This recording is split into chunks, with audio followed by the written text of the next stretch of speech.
record it. And again, I just want to welcome everybody to the course on effective negotiating. We have to amalgamate, like that word, amalgamate.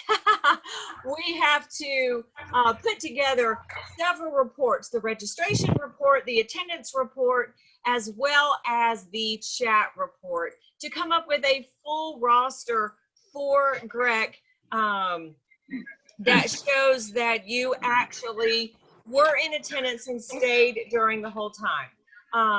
After the break, we are going to, for a course evaluation, I'm going to launch a poll, and I'll talk a little bit more about that after break.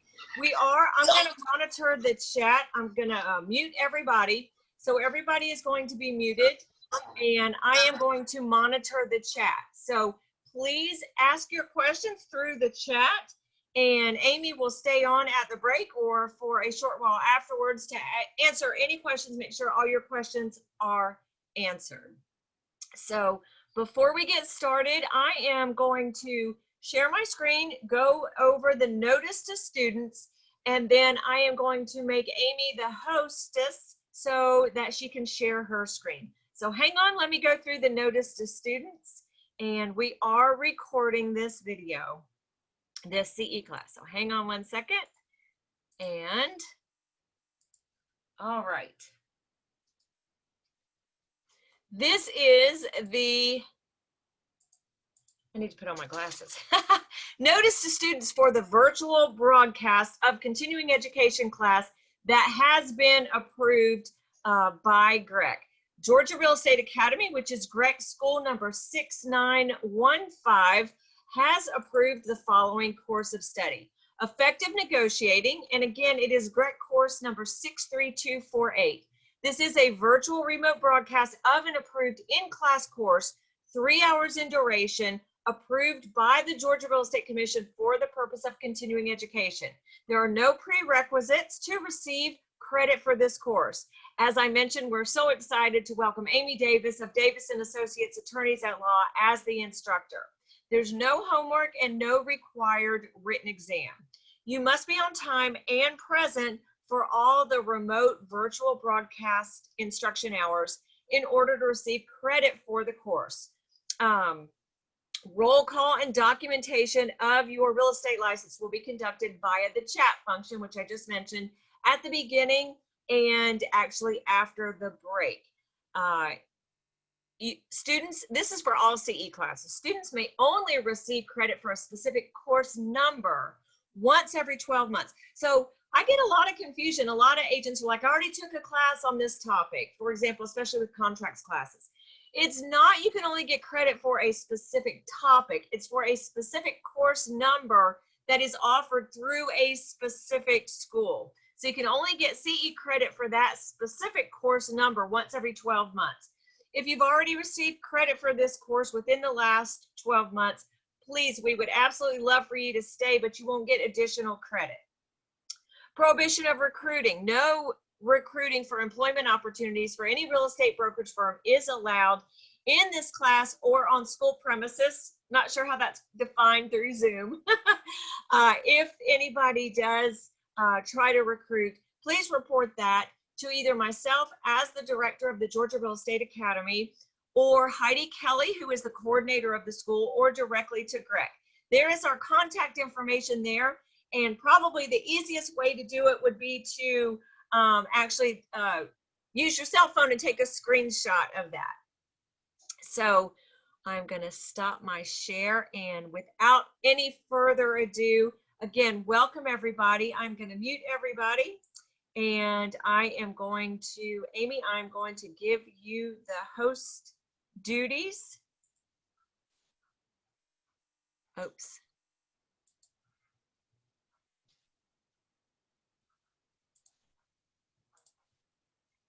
Yes. All right. And we are ready to go. Thank you, Amy. You're muted. Okay. Am I unmuted now? Yeah. Can you hear me? Okay. Okay, perfect. So this class is very, very different than what we customarily do. First and foremost, I'm getting some private chat questions really quick. One, if you are having trouble with your sound, you may need to log off, log back on, and click on the internet audio. Sometimes that helps if you connect through internet audio versus just trying to connect up through your computer. So try that. And then also, if you have a camera, you need to have that on, please. So we'll go ahead and tell you that, just so that you know that that's how we record it, and make sure that everybody is actually on here so that you can get credit. Because I know you don't want to hear me talk for 3 hours just because it's substantive information that you just want to hear me talk about for 3 hours. We would not be doing this if we did not have to get continuing ed. I'm well aware. This class is so different for me to teach on Zoom because this is typically a class that I will partner you up in groups of 2 to 3, and I will give you scenario cards, and we work through how to actually negotiate and work through problems with closings and problems with contract negotiations and hot-tempered people, because we never experience that in real estate, right? We never experience any of those realtors who think that the contract is their personal purchase and they take everything very personal. I hear these things all the time. If you Google anything on the art of negotiation, anything on tips for negotiation, anything at all regarding negotiation and pitfalls, the number one thing you're going to find is emotion. That is going to be the number one issue that we face with trying to negotiate, is we feel a slight, if you will, if someone doesn't automatically agree with us. And we feel that we have to defend that position. Guys, I'm going to give you one little tip. I don't care if it's in real estate. I don't care if it's in your personal life. I don't care if it's your religious beliefs, politics, whatever it is. Your beliefs are what they are, and you don't have to defend them. Okay, so there's no reason to argue about it. It's not going to change the other person's mind in most cases. But where we are with real estate is I feel like this is a change of society position. And we really started to see it more during the downturn of the market and the downturn when we went into short sales than anywhere else, where we have lost this ability to actively negotiate on behalf of our clients in such a way that we are able to communicate with both of our clients, both our clients and the other side effectively. So what I'm going to do today is I'm going to go through a lot of strategies that I use in my own practice when I'm having to negotiate things with other attorneys. Trust me, there's nothing worse than having to negotiate with an attorney on the other side. I can tell you firsthand, we are not easy to deal with when it comes to negotiations. We don't let things just slide. We are connoisseurs of killing trees because we like everything in writing whenever, we can possibly do that. But I want to give you some really good tips. And then what we're going to do at one point is I'm going to open this up. And if you want to go ahead and as you think of situations where you've had really tough negotiations, if you have questions about those, let me know that you have a question and we'll go over some of that. There are so many of you on here right now, though, that I am not going to be able to probably take every single question you have. So what I'm going to ask that you do is wait until about 10:30. And when we get to about 10:30, I want you to start adding those questions into the chat area for us to be able to see, and then we'll go through them there, okay? As many as I can get to. And then I'm going to give you some scenarios of some things that I have seen go awry, and we're going to work through how to fix those. I pulled about 25 in preparing for this, about 25 different articles from all sorts of different things. The Georgia Bar Association, the National Bar Association, Trial Attorneys Association, Harvard Business Law, Forbes, all of that. And again, every single one of them, the number one issue that we deal with is emotion. So I want to talk to you a little bit about the emotion that plays into what transacts when we have, potential problems in real estate specifically. So I want to just discuss with you how this, I think, has come about in our industry so much. I've been doing this 20 plus years now. Right at 20, almost 21 years. And what I have seen is a huge change of dynamic in how you all negotiate with one another, and how you all communicate. And that's not always a good thing. And what I have seen is that, especially during the short sale crises, and I will say, I think that a lot of that comes from just the stress we were all under trying to negotiate those types of transactions, dealing with the large banks, trying to get everything sent to them for the short sales, and just the frustration of it, the frustration of the buyer's agent waiting on those terms to come over for approval. Some of them took 6 months. I worked on one that took almost 11 and a half months. And we worked on some that were a little bit longer than that to get the banks to approve. But in that, tempers become short, people's patience becomes shortened, and their tone becomes rough. So one of the things I just want to sort of talk to you guys about on this emotional issue is, I was reading about a survey that was done the other day, and they surveyed 150 realtors nationwide. And one of the things that they came up with when they were talking to them about what the toughest aspect of your job is, and I was shocked that number one was dealing with their co-oping broker. And I was really surprised by that, because when I started in this industry, you all would come to the closing table, usually with your maps in hands. Now, this is telling you how far we've come. You would come with your book maps in hand, and many of my realtors would sit at the end of the table, and they would be charting where they had to do their listing showings for that night for. And they would have these big maps of the area that they were showing, right? And often it was a very sweet, very kind situation where I can't tell you the number of times where I would see the co-oping brokers across the table say, "Let me take you to lunch. This was a fantastic transaction. I want to thank you. Can I take you to lunch?" That happened a lot. And it has turned to the point where we do see the vast majority of our transactions go very smoothly. But I can promise you, off the top of your head, there are 5 realtors you pray never come across your desk again, aren't there? I can tell you there are at least 5 that you have that you pray you never have to work with. Now, if you've only been in the industry 1 year, you don't count. Give it time. You will find 5 realtors that you never want to work with again. In my area of West Cobb, Paulding, Cobb County, Bartow, where I do a lot of my business, I will tell you, I hear the same 5 or 6 names every single time. When someone talks about a difficult realtor or someone they've had a bad issue with, I can promise you that my staff and I, before you ever even say a name, can almost in our minds pick out who those are, because we hear it all the time. And it's those realtors that I want to talk to you about how to sort of handle with your transactions. Now, the first and foremost thing is, I was talking to a client, a friend of mine the other day, and she told me, I have many friends that come to me and say they want to get into real estate. And my first response is always, why? I'm curious as to why you want to do it. I can tell you their top 3 things are always 3 things. I like showing houses because of HGTV, because that makes it look easy, right? I think it'll be fun. And I want to do something while my kids are in school, which is the one that really makes me laugh, because you guys rarely call me when my children are in school and I'm at my desk in my office. You most often call me with your emergencies. When? After hours and on weekends. This is why I give you all my cell number, because you won't reach me at the office on the weekends and after hours, but you can text me on my cell phone and I'll help you. And this is one of the things that I'm always trying to tell people that want to get into the industry is, look, I'm sure you'd be great with it, but if your intention is to have your weekends open, you're not going to be very successful in real estate, because that's when you're doing most of your work. I will also tell you the other thing that I saw that was a big issue with that survey is the amount of anxiety that realtors are feeling right now and agents are feeling right now. And that's very concerning to me, because when you start getting into situations where you are very anxious about something, it becomes that fight or flight response. And if you deal with a lot of anxiety, you're going to have to work on your negotiation tactics a little bit more than someone who can keep their calm for the most part of the day without ever feeling like their blood pressure is going higher or lower.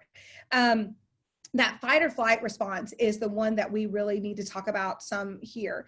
So one of my biggest issues is I see this all the time, where, especially with the repair, so I'm going to specifically talk to you about the amendment to address concerns. When I see this, I always have a negative connotation behind it, because I know it's not being negotiated in the proper way, manner, or necessary reasoning. How many of you, and I just want you to raise your hand, don't click anything on your computer, just raise your hand. How many of you have ever sent over a repair amendment and within 10, 15 minutes you get a call from the other side saying, we're not doing that? Yeah. You know what that tells me? It tells me that that realtor has not even presented it to their client. They are negotiating as though that transaction is what? Their own and not their client's. So when I see that, my first recommendation to you is very gently ask, what did your client say? And what specifically do they have an objection to?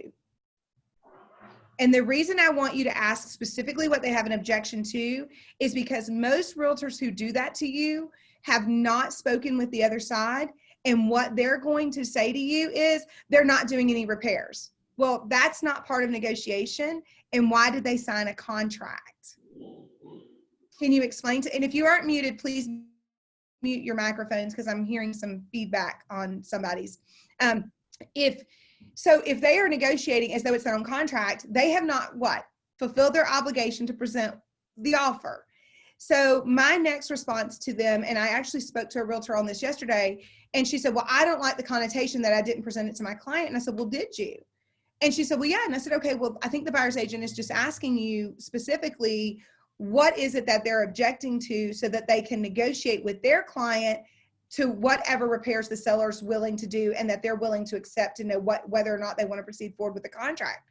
And she immediately began yelling at me on the phone because the buyer's agent brought me into it sort of as a mediator. And she immediately began yelling at me on the phone.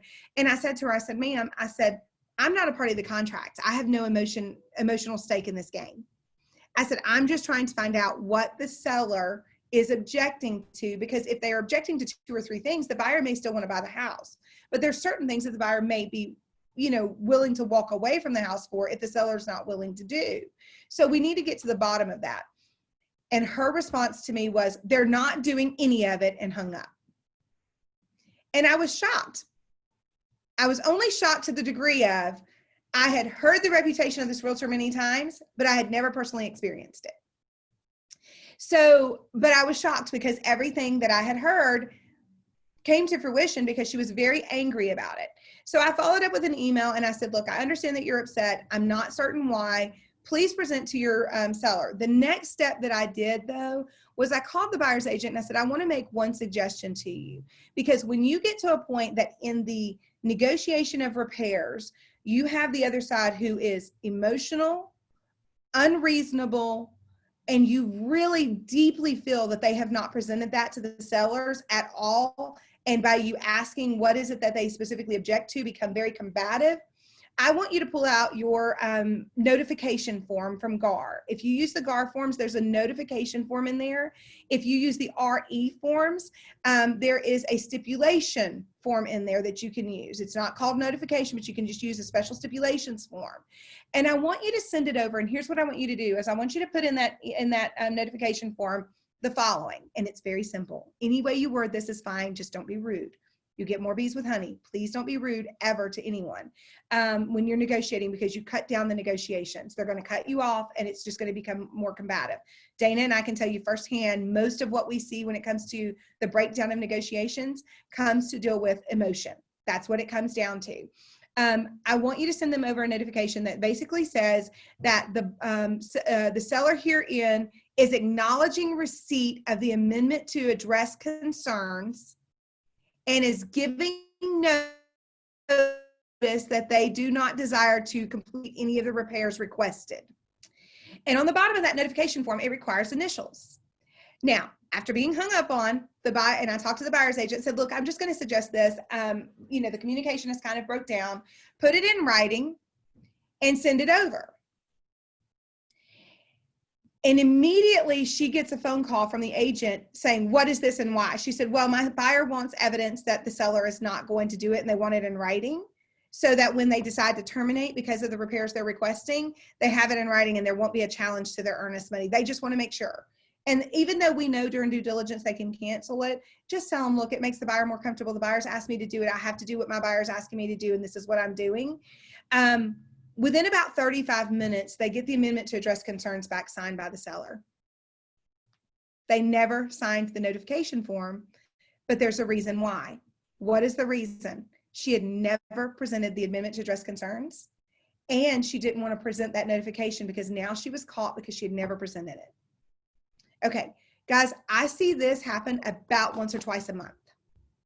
I see about once or twice a month, realtors take the amendment to address concerns very personally, as though it's their personal home that they think is perfect, because we know all sellers, look, there should be no repairs to their houses, right?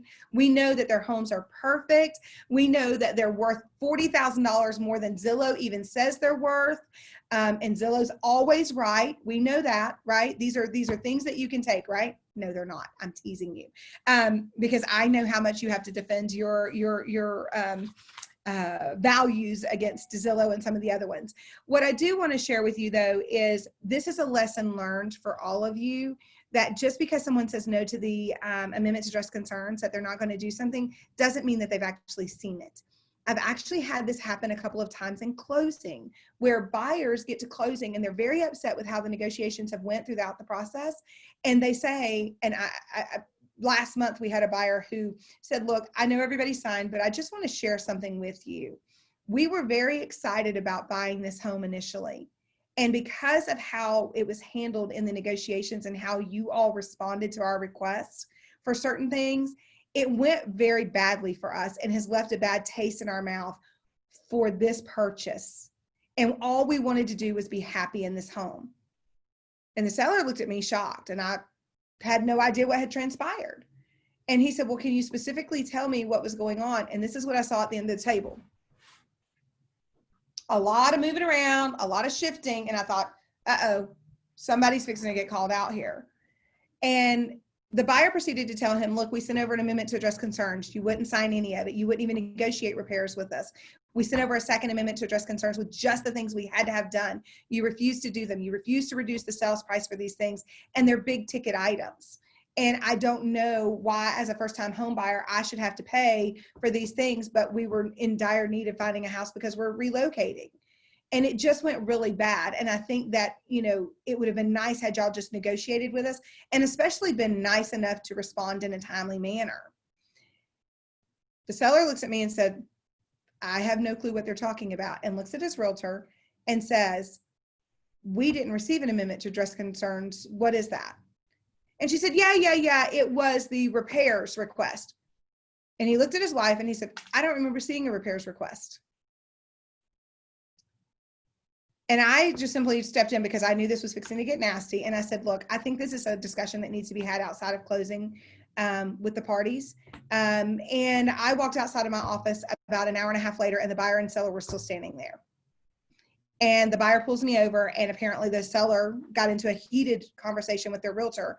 It's all about this negotiation situation of how we handle each other. But I want to step back and go really quick through a couple of things that you need to understand. I don't care how poorly written an amendment is.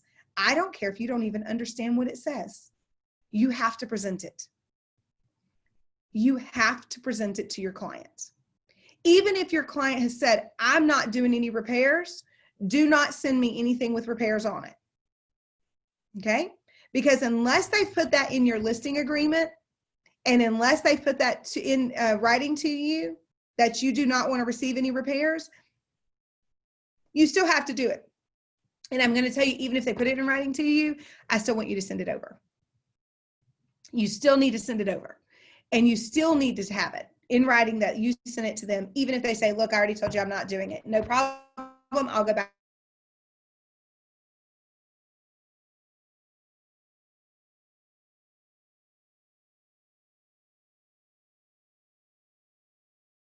with a very difficult buyer or seller, and you're having to negotiate reasonableness with them.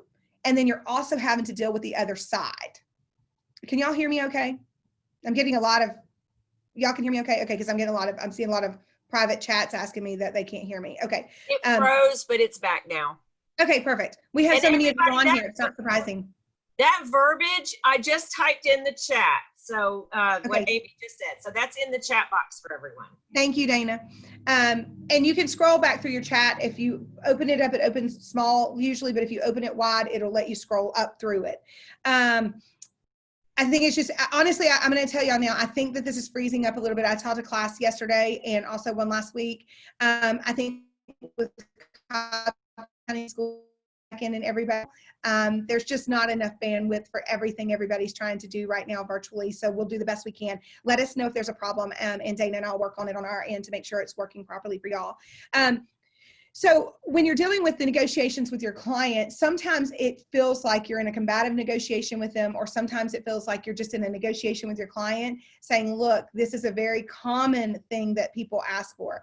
One of the most common ones I get is especially people who are moving out of state, moving from out of state, or aren't traditionally from Georgia, where they don't typically pay closing costs. There are some states that paying closing costs is not a common thing at all.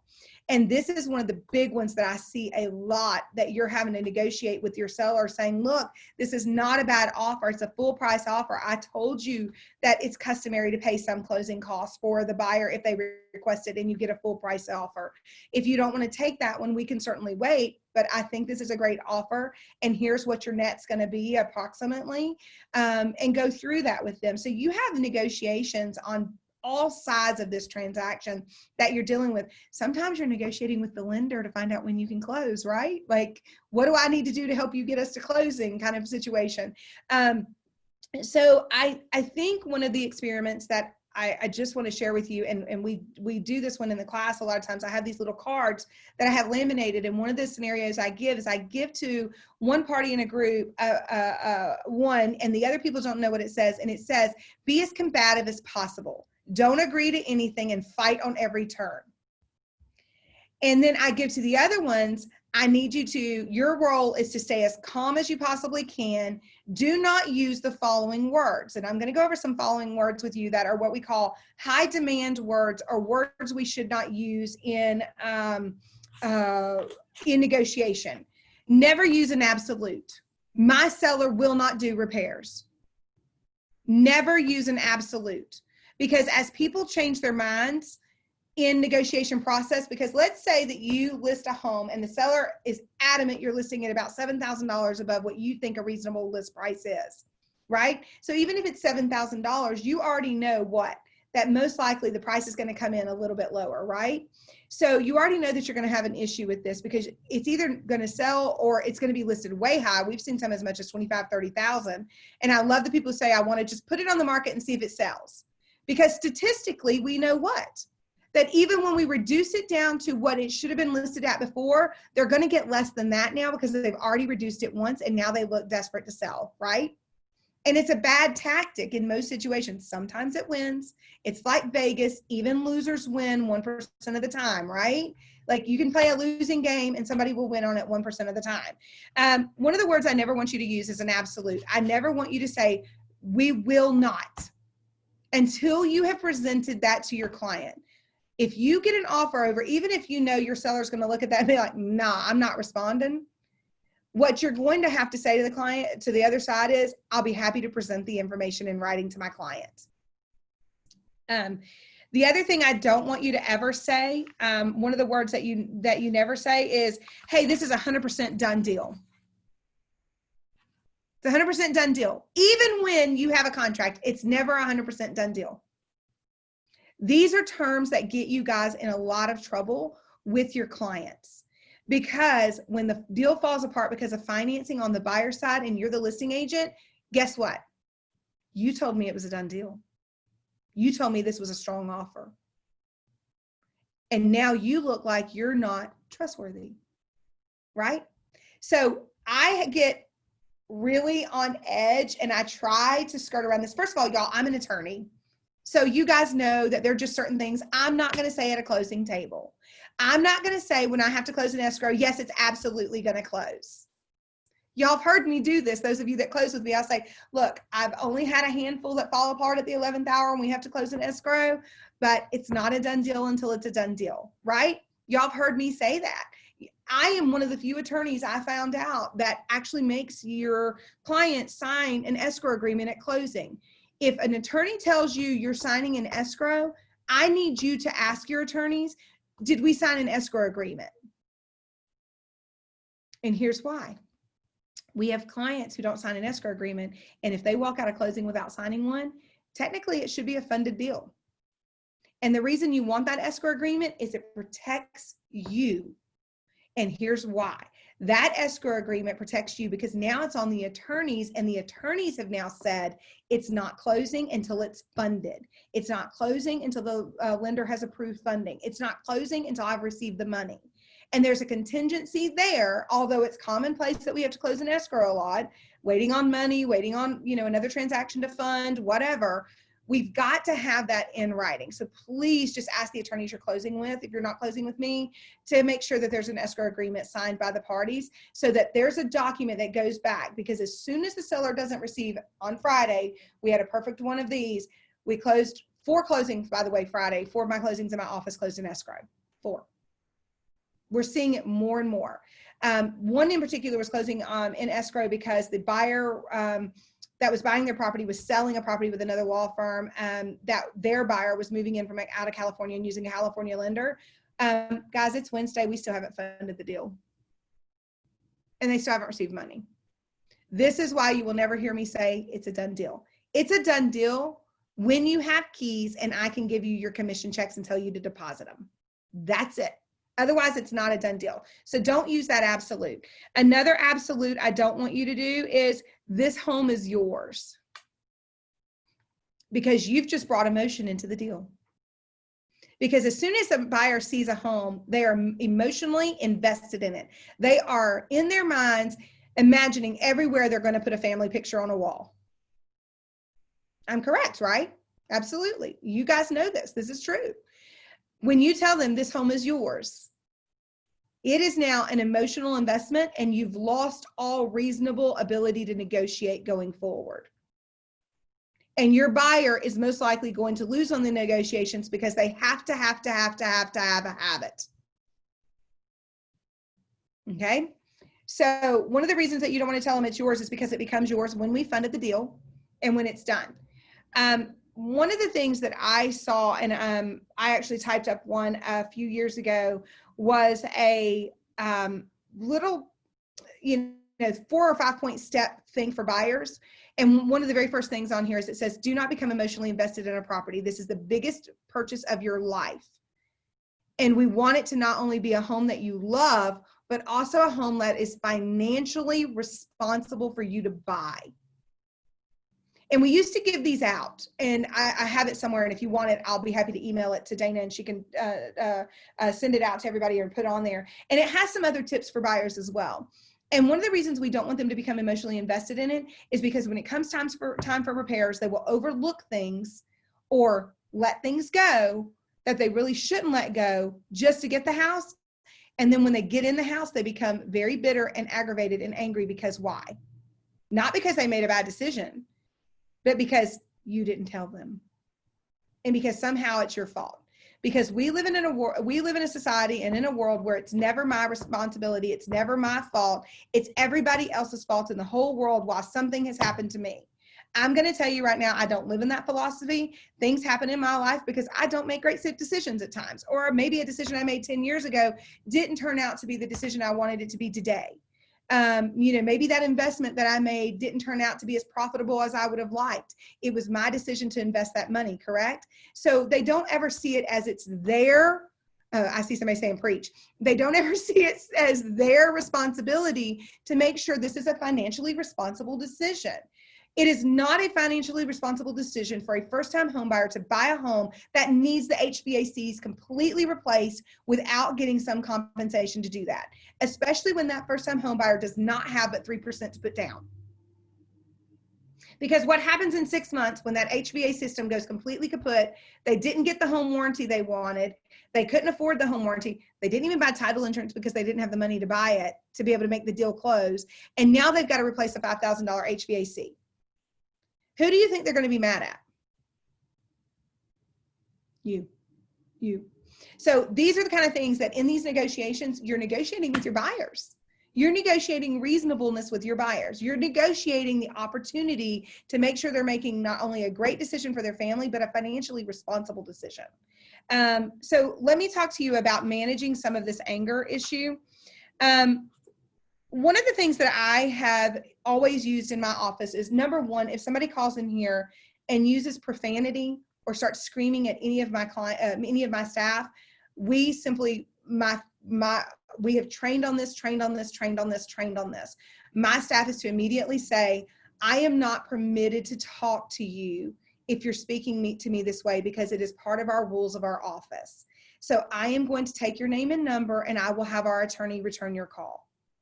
And I'm also going to put you into her voicemail. So if you'll give me a moment, I'm going to transfer you. I don't allow it at all. I do not want my staff being cussed at. I do not want my staff being screamed at. Likewise, when I get on the phone with somebody who is very heated, my response to them when they start this is, if we can just take it down just a little bit and take a little bit of the emotion out, I do want to hear what you have to say, but I need you to cut out some of the other information, because that's not going to get us anywhere. And 9 times out of 10, they will bring it down and we can have a conversation. I don't care who is on the other side. You never have a right to use the words that you're talking to someone that you're a liar in negotiations. That is completely inappropriate, even if they've lied to you 100 times. Please don't use those words. Hot button words of liar, you're stupid. I had that one said to a realtor recently. She was called stupid on an email that I was copied on. I don't ever want to be involved in that. I don't even allow my kids to call each other stupid. Like, that's just not appropriate. And it's certainly not appropriate, and you lose credibility in your negotiations. So what I did was I picked up the phone and talked to the realtor, and I said, look, I think you owe the other realtor an apology. And she said, but she did it. I said, I don't care. I said, this is the same thing I say to my kids. I don't care how mad you get. You never have a right in business to say these words. If someone has lied to you and you need to point that out because it's an issue for your transaction, if they've lied to you about something that is not bothering your client, sometimes you just have to suck that up as part of the bad part of the business. You just have to suck it up and move on. And I'm sorry that people lie to you sometimes. I'm sorry that it happens, but sometimes you just have to suck it up and move on. I'm going to tell you, the biggest liars in the industry, honest to God, are lenders. And I hate to say that. By and large, most of the mistruths that my staff and I hear come from the lending side of the industry. The loan's underwritten, we're ready to go. Okay, where's my package? I don't have it. Where is it? If it's underwritten and we're ready to go, I can have a file. We're 7 hours out from closing. Where's my package? We're ready to close, but the attorney can't get us back on the books. That's my personal favorite, because you guys know, if you close with me, I don't like moving your closings. And you want to know why? I'd rather stay an hour late to get the closing done or 2 hours late to get the closing done in most cases, as long as I can get it funded same day, than have to field 47 phone calls from everybody involved in the transaction to explain why. Because that takes more of my time than just getting the deal done. So I'd rather just get it done whenever possible. The other thing that we hear all the time is, we're just waiting on one piece of information. No, you're not waiting on one piece of information. It's not ever just one piece. One of the other ones that I hear all the time is that, yes, we're going to make closing date. So for my office, what we start doing is we start calling the lenders 3 days in advance of closing, confirming that we're going to make it. Hey, did you send out the 3-day CD? Did that go out? Because we didn't ever proof it. Did y'all just send an estimate out so that you could get it done? What's going on? We're calling 3 to 5 days in advance on every closing, finding out where they are so that we know what's really going on. And my favorite of all is this. They will tell you every single time they are not ready. We start calling on those 3 to 5 days saying, hey, remember, or emailing, hey, don't forget, we have a closing Friday at 10. We need that package by 3 on Thursday, right? That's reasonable. Legitimately, that's 3 hours in advance of closing. And if we're closing at 10, most of the time we'll still take the package at 9 o'clock that morning. I do take last minute packages because, again, I don't want to have to move your closing. And, oh, yeah, we're ready. The day before closing, Thursday at 3, we will call wanting to know where the package is. And they'll say, hey, we need a later closing time. Now, in the midst of all of this, we've already told them that is the only time we have available for that day, because usually on Friday, our Fridays are so booked because all y'all like to close on Friday. I don't know why, but y'all like to close on Fridays. I do know why, and I understand it, but Fridays are just insane around here. But it's very hard to move closings to later in the day because those after 12 closings are the first ones that go, because y'all know it's going to be hard for us to get the loan packages on Friday. So you book the last ones you can, right? So the whole perspective of this becomes that then you have an issue of, I want to move the closing to later. Well, we already told you we didn't have an available time. What I can already promise you is they're really not ready. What I can already tell you, because if they're not ready at 3, 4, 5 o'clock on Thursday and even 9 o'clock on Friday, that file is not ready to close at all. And when we call, we don't talk to the loan officers the way that y'all do. We typically call the back-end underwriting departments. And we call the funding departments. We call the processing departments. And they are the ones who will tell us the file's not ready. And then I call you and say, hey, we talked to the lender, the file's not ready to close anyway. And then your response automatically to me is what? But the lender said that they're ready to close. I'm like, well, they're not. And we'll tell you this, and then it becomes this situation. We're ready to close and can close at 3 o'clock today, but the attorney doesn't have any available times.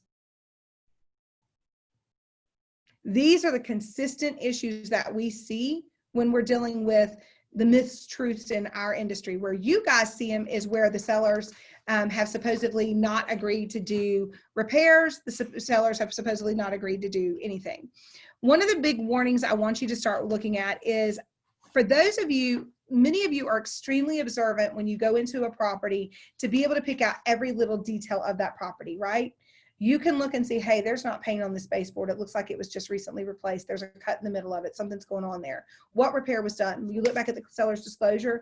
A perfect example, had this happen, realtor calls and says, look, after when we first walked through the house, went in, saw that there was a cut in the board. I asked him about it, looked on the seller's disclosure, didn't see anything, asked the seller's agent if they knew anything, asked them to ask the seller about it. Nothing was reported. We then move into the house, buyers move into the house, and come to find out there's a major leak that they just replaced the baseboard and painted over so that it wouldn't show, but there's a leak behind the wall that has mold, and they've covered it up. You guys notice that, but what you fail to be observant on is details of the contract. So let's talk about a little bit of this. So one of the things about being observant is being observant to what you're actually doing, but also being observant to how what you're doing is perceived. I tell you guys all the time, blame your broker for everything. Blame your broker for everything. If there's a rule somebody doesn't want to follow, I'm sorry, my broker requires this. If there is something that you know is right, and how often have you been in a situation where a realtor tells you something and then you start questioning yourself, but you know you're right? Y'all call me on these a lot and say, I think I know I'm right on this, but the other side is saying this and she sounds so adamant, or he sounds so adamant. Am I right? Yes, stop questioning yourself. You are right. In most of those cases, you are correct.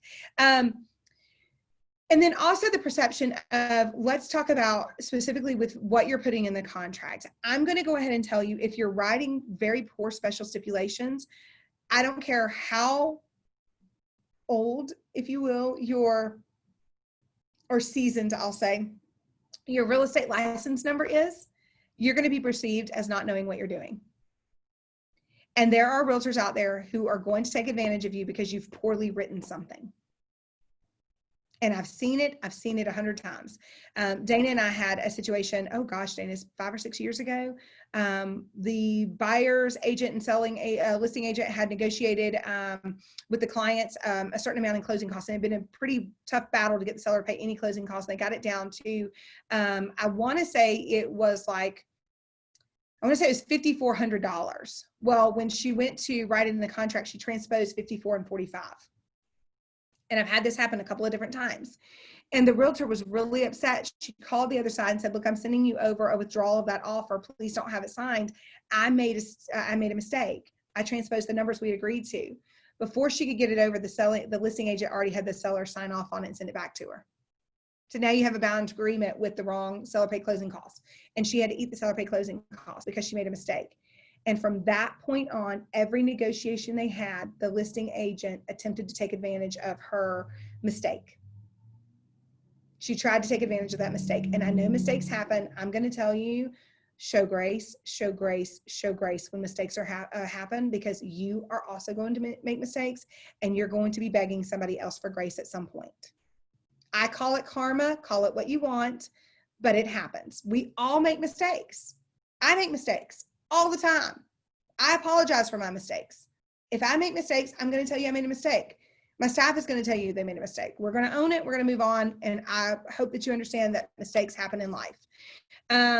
It's like I tell people all the time, we're not perfect. None of us are. I want you to be observant in every single detail of what you write. I received a special stipulation a couple of weeks ago, and it literally said, and it was a whole issue with, and here's why the stipulation was written. They were supposed to close 3 weeks before, and now the seller wanted earnest money. That was going to be non-refundable if it didn't close by this final certain date. Okay. So this special stipulation, and I'm paraphrasing here, but it was along the lines of buyer to place an additional $1,000 of earnest money with buyer's agent's broker. If transaction closes, buyer is to receive full refund of all earnest money. If transaction does not close, then seller to receive the earnest money. Seller to receive earnest money at that time. Now, they had an FHA loan exhibit on there that was good through closing. Okay, so we're extending it out, and we extended it out another week and a half to get it closed, and it doesn't close. Seller believes, based on what they wrote or what they signed, they're entitled to not only the $4,000 she had initially put up, but the additional $1,000 that was supposed to be non-refundable. Buyer's agent says, no, that's not what we discussed. And looking at all the emails back and forth between the parties, that is not what they discussed. Only the $1,000 was supposed to be kept by the seller if it didn't close. That was the intention. However, it's not what they wrote, because the last sentence said, if it doesn't close, seller to retain all earnest money. So after that mistake, she wasn't being observant in what she was writing. If she would have taken a moment to go back and reread it to make sure, look, my objective here, what is your objective? My objective here is for her to only lose the $1,000 if that happens. And to write it because of that objective, she would have been fine, but she didn't. And then she became very angry because she made the mistake and was not mad at everybody else, but she was mad at herself, but she took it out on the other side. So then the other side was adamant they're going to give the whole $5,000, even though that wasn't the intent. And I think the listing agent could have talked the seller off of that ledge had the buyer's agent handled it more appropriately. So please be observant in what you're saying to people, be observant in how you're writing your stipulations, be observant in every piece of your what you're doing. And be observant to what your clients say to you when they're looking at a home. Oh my goodness, I absolutely love XYZ about this house. And if you look at that and that is not a fixture, or you need to go back and look at the seller disclosure and make sure that's not something that's leaving the property, because that's happened a couple of times where that is the one thing that the buyer loved about the house, and they get to closing and they go to do their walkthrough and that thing has been removed. And then you're scrambling at closing and looking at the seller disclosure when the other side says it's in the seller disclosure, we were removing it. We said we were removing it. Then you don't look like you're very effective in your job, because guess what? You're the professional negotiator. This is what you do. Now, I'm going to also tell you, I think that the biggest mistake that we as real estate industry people make is believing that the only way to win is be a jerk. I guarantee you're thinking about a couple people in your mind right now that you've worked with, and you know they have a reputation for this. I want to say to you, don't be afraid to exert influence on your counterpart's emotions. Don't be afraid to exert influence on how someone is responding to you. And don't be afraid to say, I'm not taking that. Because I will tell you, based on some of the conversations I hear going on, it's tantamount to verbal abuse. I mean, some of the stuff I've heard people say to each other in negotiation in this industry is pretty negative and it's pretty nasty. Don't be afraid to exert control over that situation. So it may sound manipulative, it may sound unscrupulous, it's not. It is for the good of the contract that you take control of the emotional situation of the contract and the dealings and the negotiation. This is why your buyers and sellers often think they don't know why you're paying you so much, because if you're a good negotiator, they'll never know about all the problems you face to get them where they are. You can brag about that at the closing table when it's over. Okay? So here's what I mean when I say don't be afraid to exert direct influence. If you come at me and say, we're not doing this and I'm not going to talk about it any further, no problem. Guess what I'm going to do? I'm going to put it in writing. We're not talking about it, but we are going to put it in writing. Because I'm not going to have the conversation with you being combative and nasty, but I am going to put it in writing. And I'm not going to mention one thing the first time around about your attitude, your tone, or your negativity. What I am going to say is, I wanted to put this in writing to you. These are the things that my client desires to have happen. This is the amendment to address concerns. We need it presented to your seller immediately, and we need a response from them. And they're going to come back to you most times and say, I've already told you they're not doing it.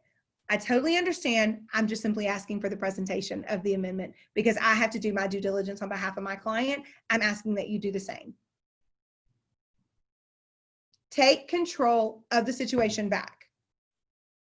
Don't feed into it. Listen, we all have people in our office we can vent to, right? Go to your brokered event. Go to the person that sits next to you in the cubicle at your office. Call up your best buddy, whoever that person is, and say, have you ever dealt with this realtor? Do you know who this realtor is? I cannot believe this realtor talked to me this way. But don't do it as part of your negotiation. And don't be afraid to appear to be, okay, so here's one of my, men can do this and come across one way, and women do this and they come across another. But I'm going to tell you, it's okay to be pushy. It is not okay to be rude, mean, or nasty. But it is okay to be pushy. Hey, I sent you that amendment 5 hours ago. Have you presented it to your seller? My client's waiting. There's another house they might want to put an offer in of. This one isn't going to work out. Hey, we sent you the amendment to address concerns. We're up against a timeline. Have you presented it to the seller? And nothing irritates me more than when I get a voicemail saying that if you left me a voicemail after 4 o'clock, you're going to get returned the next day. We got to terminate. Listen, we got a midnight deadline. I need to know if they're going to accept it. Things have to happen in a pretty quick manner sometimes for you guys. And also by the same token, if the other side seems overconfident or also pushy, expressing well-placed frustration can give a healthy dose of fear to the other side. And the perfect time that I see you handle this the most effectively is when you're up against a deadline for the amendment to address concerns. Look, if I don't hear back from you the next hour, I'm going to have to recommend to my client to terminate the contract. And please remember that the amendment that we've already sent you along with the home inspection is going to have to be disclosed to the next buyer because now you know of the issues. And I don't think your seller really wants to have to go in and amend the contract. And you're going to get this back, right? You're going to get this like very combative thing. I'm not being combative. My buyer is asking me where the information is, and I'm just trying to get it done. This is just part of what I'm trying to do to get us to close. I really would like to close this transaction with you. And I would appreciate your help in getting your seller to move along with it. Please let me know how I can help. There is nothing wrong with you exerting confidence and exerting control over a situation when someone else is handling it poorly. Okay? What I don't want you to do is take advantage of someone's lack of knowledge. And Dana will agree with me on this every single time. If you know another party has made a mistake, go back to them before you present it to your seller and let them know, hey, I think you made a mistake on this. This isn't what we discussed. I want to be clear that this is what you meant to do. Okay? If you know they've made a mistake because it wasn't what you discussed, like the typographical error, especially if they've notified you of it, to me, it's an unethical issue for you to go ahead and present it knowing that there's a problem with it. Now, you can call your client and say, look, they made some mistakes on it. We're getting them corrected, and I'll send it back to you as soon as I get it. Not a problem. But they've already let me know they're withdrawing it because there were errors on it. Okay. Despite all of this and despite all of the research out there, if you ever, y'all, I love statistical analysis stuff. I don't know why. I just like it. I like knowing statistics. I don't know why. I can't explain it. It's this weird thing that I enjoy. But if you ever look at any of the statistical data on contract negotiations, the negotiations that go the best are the ones who the person feels confident in what they're doing, has knowledge of the subject material. Get into your CE classes, please. Right? And who knows how to control the emotion of not only their own feelings and their bad day and everything else they have going on, but how to take over the emotional issues of the other person and how to handle those, no matter how frustrating it can be. But despite that, and despite all the statistical findings on that's the right way to do it, many people could still continue to display and think that it is advantageous to be angry, nasty, and put vitriol into the contract negotiations. And those are the people you're going to have to be most careful of.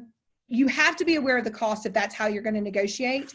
You're going to maybe win a small battle, but you're going to lose the war if that's how you negotiate. And I'm telling you this, and I can tell you time and time and time and time again how that is wrong and how it will affect your business. It might not affect this transaction, but it will ultimately affect your business. And I'm going to give you one little story on this. And then I'm going to stop for a minute and take some questions from you guys because I see some coming over and I think Dana's logging on those as well. One of the issues that I have seen is one of the people in my area, there is, like I said, there's usually 5 or 6 that we hear a lot of negativity about with other realtors who work with those realtors. One of the issues that I noticed was I saw a client that I know had closed with one a couple of different times. And when they came back to close their 3rd transaction and had requested that we do their closing for them because we had done a couple of others for them. And our kids, we figured out that our kids go to the same school, et cetera. And they were using another realtor. And afterwards, I just pulled him aside and I said, hey, I noticed you were using somebody else for your transaction this time. And I know that you had used the other person. I said, I just was wondering, did something happen? And he said this to me. He said, I went to look up her number because I forgot it. And I saw all these negative reviews online. And he said, we never had that. And I always thought she saved me a lot of money. But the negative reviews were not from her clients, but the people on the other side. And he was like, I don't want to mess up my transaction and deal with somebody that's apparently very combative on the other side. And I thought, that's an interesting take. And it's very similar to attorneys. I don't know if y'all know this, but statistically, attorneys have the worst reviews of any other industry in the nation. And it's typically people who did not work with the attorney that's writing the negative review. So for diverse attorneys, it's often the spouse on the other side who didn't use that attorney and they felt like they didn't get something. Divorce attorneys get a bad rap no matter what, because listen, everybody's going to leave there unhappy. No matter what they get from the divorce, they're going to leave there unhappy. But I thought that was an interesting concept because although he didn't see it, he did realize and have enough wherewithal to realize that as part of this, it was not a good situation for negotiations to deal with somebody who had a bad reputation in how they handle people. I've seen this time and time again. So I'm just giving you this information. Do with it what you will. I want to take a second to answer some questions really quick for you guys. Dana, do you see any questions on the chat right now? Because I was trying to follow along and I see, I'm working with a client on a new build in a current subdivision. How can I effectively negotiate the sales price and or upgrades? Okay, Penny, I want to talk to you guys about, we are going to talk about new construction negotiations here in just a moment because often the sellers feel like they have the upper hand in new construction. I do want to talk about this one with you in particular. I feel like new construction, for some reason, with a lot of these builders is becoming combative with realtors and agents anyway. They're trying to cut you out at every turn, it seems like, with getting your commissions for any reason whatsoever. As part of the negotiation with your buyers, you need to have a special stipulation in your contract directly related to new construction. And I'm going to go in and tell you I would still special stip it. And here's why. So often, so much, so commonly, They will have, you're the procuring cause, you've told them about a subdivision, or even they drive by a subdivision. What I want you to do is put in there a stipulation, and we have it, and we've given it out a couple of different times, that basically says that if they go to a new subdivision, that they are mandated to let you know about it in advance, give you the opportunity to talk to the subdivision agent before they ever go to preview the property, and that and explain to them that it's for their protection so that they don't end up having to pay your commissions, because the seller won't do it in new construction unless you're with them. But they're still going to be obligated to pay you per your buyer's agency agreement. So it's a way you're presenting it to them as a way of protecting them. Now, this is a fine art, because we know that you're trying to protect your commission, but you also don't want your buyer to have to pay for it, because the seller should pay for it, because that's customary. It's a fine art to take a piece of a negotiation and turn it around to show somebody what the benefit of it is in a polite way. Look, I understand that your seller doesn't want to do this, doesn't want to do any repairs. I'm just simply asking if you would have a conversation with them that we've now given you the home inspection, and whether they like the home inspection or not, they now have to change their seller's disclosures if we can't get this deal done. What's it going to take to move forward? What's it going to take to give my buyer some of these concessions and have your seller do some things? They're in negotiations for repairs. It should be like a divorce. Everybody leaves slightly unhappy because neither party got 100% of what they wanted. Okay. So what you're going to do is turn it around to, look, I'm trying to help you. It's like, what is that? The Show Me the Money movie, whatever it is, Jerry Maguire, help me help you. That's kind of what you do in negotiations. How can I help you to get you where I want you to be in my mind? But then on the other side, as I'm really doing you a favor. And I will tell you, in some of these negotiations, when I've represented buyers, I have said to a listing agent before, listen, I need you to understand something here. I need you to understand that my recommendation to the buyers is to walk, because the repairs are so egregious and so much. And as a first-time home buyer, I don't think this is a financially responsible decision.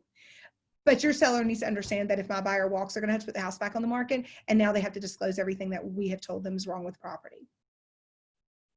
Is there anything we can do, because my buyer would like to buy the house, but I'm at a point where I'm ready to ask them to walk? Okay. All right. So with negotiations with new construction, it's a little bit finite. It's a little bit more, difficult. I handle those, and I would handle those in the same way that you handle the other situations. I will tell you where I do think you guys fail representing your clients in new construction is making sure that there's an opportunity for them to have a home inspector, even if they require a certain certification for that home inspector, to come in and inspect that property during the normal phases of construction, to make sure that it's built properly and built according to code, and make sure everything is going properly. They're buying, a very expensive new home. They need to be able to have it inspected. The other part where I think that the negotiations are really getting so tantamount that it's almost egregious to taking advantage of a buyer is in the situations of picking and choosing their options upgrades. Many of the builders are now saying that they do not want the realtors and agents present at the time of the options upgrade selections. If that is the case, I want you to tell your buyers, do not sign one thing until you bring me back your options upgrade so that I can review it. Do not sign it. Pick them out, choose it, have it ready. Do not sign it.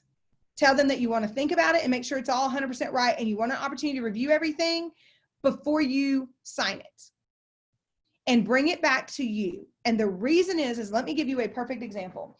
My client, this just happened last summer. My client last year was representing a buyer on a new construction. They go in, they don't allow the realtor to come in for the new construction. And she said, look, be careful. You're going to have to negotiate some on the options upgrades. And remember that the house that you looked at is the model home. Most everything in there is going to be an option upgrade, according to the builder. And be careful how far you raise the house. Highest price home that had sold in that neighborhood was $425. By the time the buyer walked out of there, they were at $480 with all the options upgrades they had chosen. and they had signed it. Immediately, when the realtor saw what they had done, calls the other side and said, look, we're sending you notification to stop with the options upgrades. They told them, too bad, so sad, there is no option to stop it. The home would not appraise. It was not going to appraise. So now what happens in new construction? They had to bring the difference of that money. They were going to have to bring the difference of that money to close. They put up $20,000 of earnest money. $20,000. They chose, ultimately the end result was they chose to walk away and lose their $20,000 because they were going to be, because they were going to be $50,000 upside down on the house. Nothing else had appraised for anything near that. And the builder's highest price home in that neighborhood was $425,000. It did. And then they got frustrated because the builder wouldn't do the right thing and let them redo the negotiations of the options upgrades. And they said, you know what? We don't want to buy from you anymore. And here's the other thing. I would tell your buyers, don't be afraid to walk away from new construction. They look pretty, but there's not a lot to them sometimes. And sometimes you're better off buying a older home and putting that money into fixing it up than buying a new construction with dealing with all the frustration. Part of the negotiations is I would really vehemently ask that do a stipulation that any appliances, plumbing, electrical, or HVAC issues that need to be addressed must be completed prior to the buyer being required to close. Because they're going to say, oh, those things, when they first look at it, they're going to say, oh, those things aren't an issue, until somebody busts the dishwasher up and they have to replace it before you can close. Because those are the things that most often issues with refrigerators, dishwashers, stoves, that kind of stuff. So I would make sure that you try to get that in there. It's hard to negotiate it with them. I will tell you, if you're not getting anywhere with the salesperson, remember that not all sales agents in new subdivisions are licensed agents and realtors. Keep that in mind. They're not always licensed. And a lot of times they're just a salesperson. Okay. So be careful of that and be aware of that. And then if you can't get anywhere and you don't feel like they're giving you the information, I would ask for them to get it in writing from whomever signs the contract that they're not going to approve it, just to make sure that they have submitted it, because a lot of times they won't even submit what you've put in writing. I've got a whole bunch of private stuff going on here. Let me see here. Amee, there were a couple of questions, or just if you comment about two things. Number one, following up phone conversations up in writing, and then also back to writing the special stipulations, not to write a special stipulation on something that is already addressed in the contract because of what terms supersede what. And okay, repeat that real quick because you went out for just a second. I'm sorry. What was that one? Just about writing special stipulations. The question is writing stipulations about something that's already addressed in the pre-printed contract. For example, they have a loan exhibit and then they write property to appraise for sale price. And then what supersedes what. And then there's one comment, an agent had a problem with the first inspection, was told to leave the property because the agent did not have a hard hat. Yes. Okay. So that is one of the things that you need to be really cautious of. That is a safety insurance issue. The hard hat, that's a safety insurance issue. That is not an issue I think is unreasonable. I will tell you that my builders, most of them, we have put in the contracts that they use what we call a PIA clause. If you're going to be a pain in the you know what, we've got a clause to protect the builder on it. So we have a mandate in their contracts that you have to check in at the agent office, that you have to have a scheduled time to be there, and that you must have a hard hat on when you enter the property. You cannot just drive up and enter the property at any time without a hard hat on, even if no one is on the property and it's after hours. It is a safety issue, and if they don't ask you to leave and something happens, they could be liable for your safety, okay, or any damages there too. Now, let's talk about right, I don't think that's an unreasonable clause. I just don't think that's an unreasonable clause. If you have something that you're trying to make sure, look, when I see situations where somebody is putting something in a special step that is already addressed in the contract, I'm going to tell you what my inclination to believe is, that you really don't know what the form says. That's my inclination. Because if you are reiterating what a contract already says, and there's not a reason for you to reiterate it because it's already in the contract, and the terms in the contract are what you need them to be, and they go along with the objective you're trying to obtain for your client, and you rewrite it in a special stipulation, and I see that, I automatically think they just don't know what the contract already says. That's what I think. And somebody who's seasoned at this and done this for a long time probably thinks you don't know what the forms say either. And when you start negotiating with them on things, they're going to say, but the contract says da da da da. And that's when you're going to get to a point where you're like, wait a minute, am I thinking of this wrong? There are times when I call Dana about information on specifically related to brokerage laws, because they change so often. And I'll call Dana and say, hey, I got a question about a brokerage law issue. And, you know, she's a great resource for me to be able to do that with. I don't think it's unreasonable for you to write a stipulation that changes the character or changes the dynamic or need for your client, does the reverse of something. But if you are using, for example, a VA loan addendum, and you put that the home must appraise for purchase price on there, I'm going to wonder, did you know what the VA loan addendum said?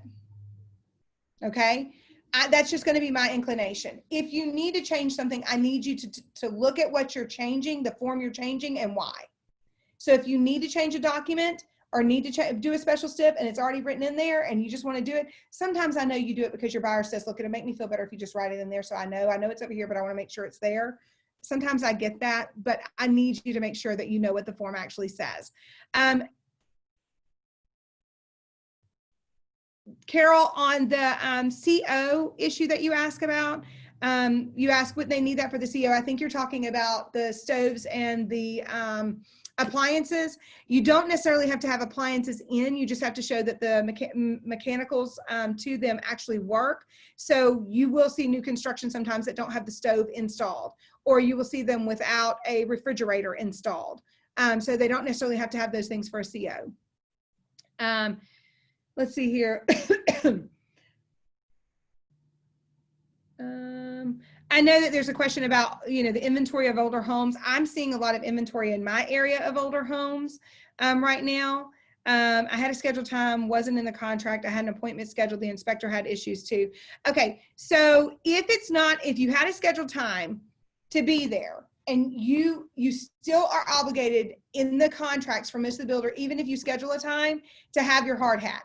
Again, if you look at some of the verbiage, and some of it's in one section of the builder contract and some is in the other, but the contracts will always say that, I don't know of any builder contracts that don't have language in there regarding a hard hat, just for insurance liability purposes, because they have to show that they gave that to someone in case somebody comes on the property and gets hurt. If you have builders are difficult to deal with by nature. In a lot of cases, not all of them are though. If you don't have a hard hat on, I do think they have a right to ask you to leave, whether you knew the rule or not, just for safety reasons.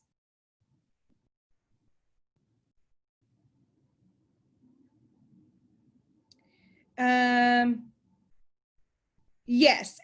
Okay, so the question is whether or not something that you type onto a contract supersedes what the actual contract says. It does. However, you're reiterating something that's there. And here's my problem with you putting a stipulation that says home has to appraise for purchase price. Great. What happens if it doesn't? The GAR form already addresses what happens if it doesn't appraise. What happens? I don't know from that stipulation if the buyer can terminate the contract. I don't know if the seller has the right to reduce the property first, sales price first.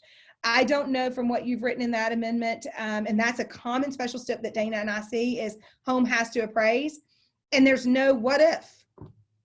So when you're writing a special stipulation, I need you to not only write what you need it to say, but then tell me what happens if it doesn't happen. All repairs herein are to be completed within 3 days in advance of closing. Great. Here's my question to you. If they're not, can this buyer terminate? Dana and I are going to tell you probably not. Nope. Because they still have an obligation to perform, right? Okay, what if I write a special stipulation? They're to be done 3 days in advance of closing. If not completed, buyer may choose vendor of buyer's choice to obtain quotes from and pay vendors out of seller's proceeds at the time of closing. Okay, because I know what happens now if they don't have it done. What happens if I say, seller to have home professionally cleaned prior to closing? First of all, I'm going to tell you what you think is professionally cleaned and what I think is professionally cleaned might be two very different things. I see how some of these homes look and I'm a little scared, to be honest with you. What I would recommend that you put if you need a home professionally cleaned is that seller to pay vendor of buyer's choosing, being XYZ, an amount not to exceed blank, to clean to have home cleaned prior or upon seller vacating the premises. You know, have the buyer's cleaning person go in and do it themselves. That way they know it's done by somebody they choose to have it done by. When they really want to argue with you about the cleaning, I don't know why this comes up. They think they can get it done cheaper. Typically that is because they want a situation where they can do it themselves or pay somebody very cheap monies just to come in and vacuum and not pay to have everything really cleaned in a way that in manner that your buyer intends to have it done. By the way, if you know that your buyer is pretty particular, you better itemize out everything that needs to be done on that stipulation. You know, windowsills cleaned, windows white, you know, floors, baseboards, everything needs to be spelled out so that you guys are in the same thing. Because if you tell a seller to pay a vendor to do the cleaning, they're going to have them come in, vacuum, sweep, and mop. And a buyer's going to be expecting all the light fixtures to have been wiped down, all the toilets to be cleaned, the tubs to be cleaned, the baseboards to be done, the windows to be done, all that, right? Okay, now let me see. I'm trying to keep up with all of this. I'm so sorry. I'm trying to give you guys all of and answer all of your questions. What about agents calling in offers verbal and asking for decision from the owner? I believe until we have the offer in writing, we do not have an offer. Yes, Sal, you are right. You get my award-winning question of the day. Yes, I hate texting. I hate it. I hate it. I hate it. I love to respond to y'all by text when y'all have a question because it's easy for me to do, and I'm often, y'all, I don't sit still very well, as you can tell by my hands. I don't sit still well. I want y'all to stop text negotiating. I'm begging you to do it. Most of the complaints I am hearing about have something to do with you guys verbally and texting, negotiating your contracts. And I will tell you, the people who I am best able to help stay out of trouble with the real estate commission are those who do offers and counter offers and get it all in writing every single time. Because when your buyer has something that falls apart because you asked for a home warranty and the last counter offer that you signed, even though 3 others had the home warranty in it, and the last counter offer you signed didn't, I'm going to be able to take those counter offers and say, look, she even told you here in this email that they will not pay for a home warranty. Because when they don't get the home warranty and something tears apart, they're angry at you, they didn't get it. But it was in our offer. The attorney messed up. I literally had a bad review written about me one time because they claimed that I messed up because I didn't get the home warranty paid for by the seller at closing because it was in their original contract. The last counter offer signed did not have the home warranty in there. That's what I had to go by. So we didn't collect a home warranty. Nobody said anything about it at closing. But they were angry that they had to pay $5,000 or $6,000, whatever it is, to replace their HVAC unit. So I'm going to ask you, please, for the love of all things in real estate, put it in writing, put it in writing, put it in writing, put it in writing, put it in writing. And when you forget to put it in writing, go back and put it in writing. Okay? It's hard, I know. And guys, sometimes you're in your cars. Please don't be holding your phone in your car. That was just symbolism there.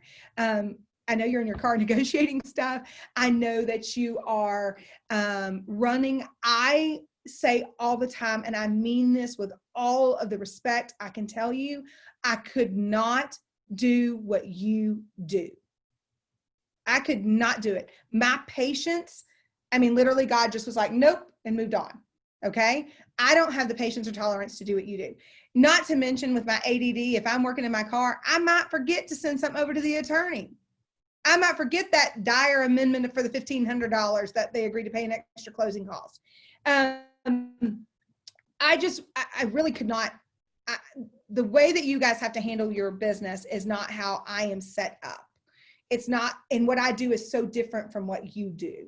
But I want to encourage you to do things the right way. If you leave here with no other tidbit, my tidbit for today, beyond all the negotiation, is do it in writing. Everything in writing, okay? I don't care that they've sent you over an offer. Tell them as soon as you present it to me in writing, I'll be happy to present it to my client. And when they start yelling and screaming, first of all, it's going to make me say, ooh, do I really want to work with this person? And then second, it's going to make me say, I understand that y'all are in a hurry, but in my job and with my broker, they require us to do everything in writing. See how I blame the broker very nicely there?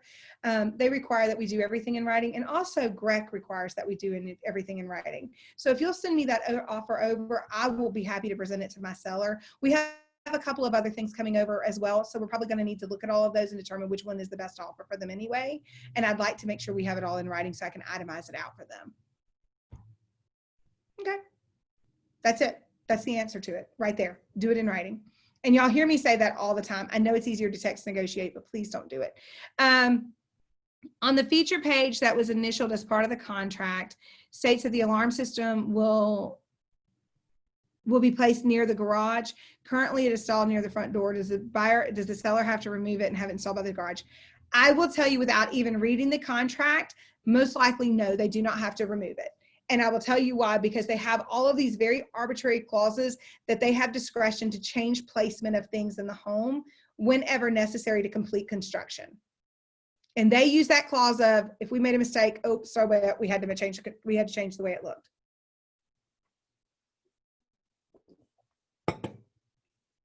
Any questions on that? Okay, Dana, are we at a point where we can take a break for about 15 minutes? Is that good? Oh, yeah, hold on. Let me answer this one more question really quick. Home warranty reduces transaction and financial risk, but like everything else, there are limits. Don't overpromise or someone won't be happy. Stephen, fantastic statement.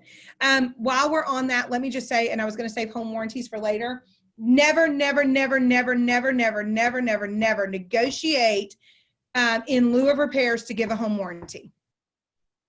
Never negotiate a home warranty in lieu of repairs. So I'm going to show y'all what my computer is stacked up on here now. You know, they tell you to make your computer a certain height so it doesn't hurt your head and your neck, so I'm not sitting down. I'm going to show you a couple of things here. I've got, I think, one of everybody's somewhere.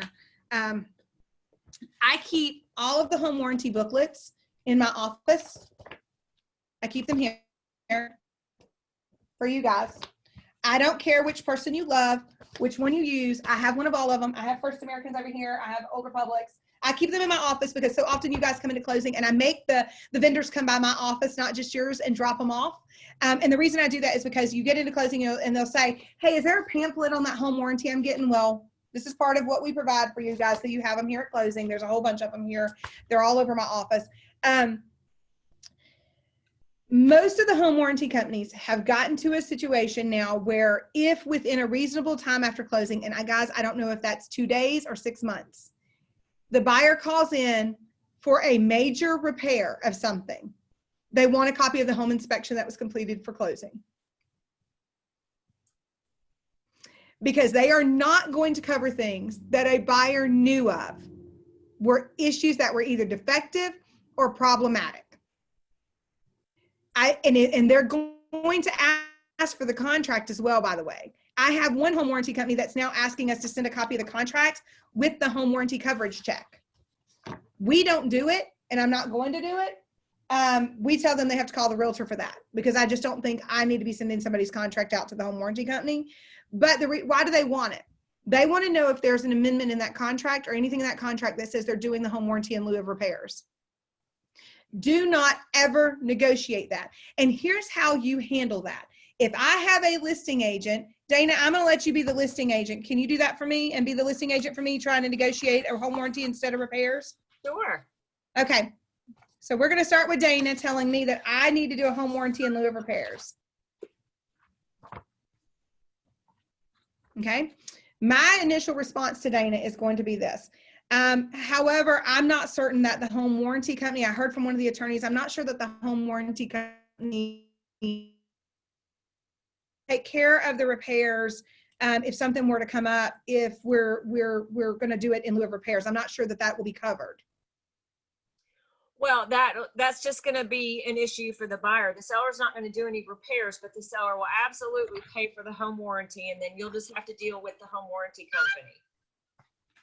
See, this is the issue that I have with this is I'm not willing to put my buyer into a position where they may be taking on costly repairs that the seller's going to have to repair anyway if we don't move forward with this contract, because now it's in our seller's disclosure that these issues are a problem and they're going to have to disclose it to the next buyer. I'd really like to move forward with this contract. What can we negotiate that will keep my buyer from having to replace these and also keep them from being placed at risk for a home warranty not covering something? My seller is selling it as is. Does your seller know that, Dana? Well, that's what they told me when I took the listing. Yeah, I know. That's what they always say, right? My seller is selling it as is. Well, actually, your seller, in my response to this would be this. Actually, your seller is not selling the property as is. Our contract says that they're selling it with the buyer's right to inspect, and that my buyer has a right to present any offers for requests for repairs. If your seller doesn't want to do those repairs, then I kindly ask that you have them submit to us in writing that they're not going to do those repairs so that we know that. Otherwise, I would like for us to be able to present to them this amendment to address concerns. Have you sent the amendment to address concerns to the seller yet? Have they reviewed these things? And if so, what are their objections to it?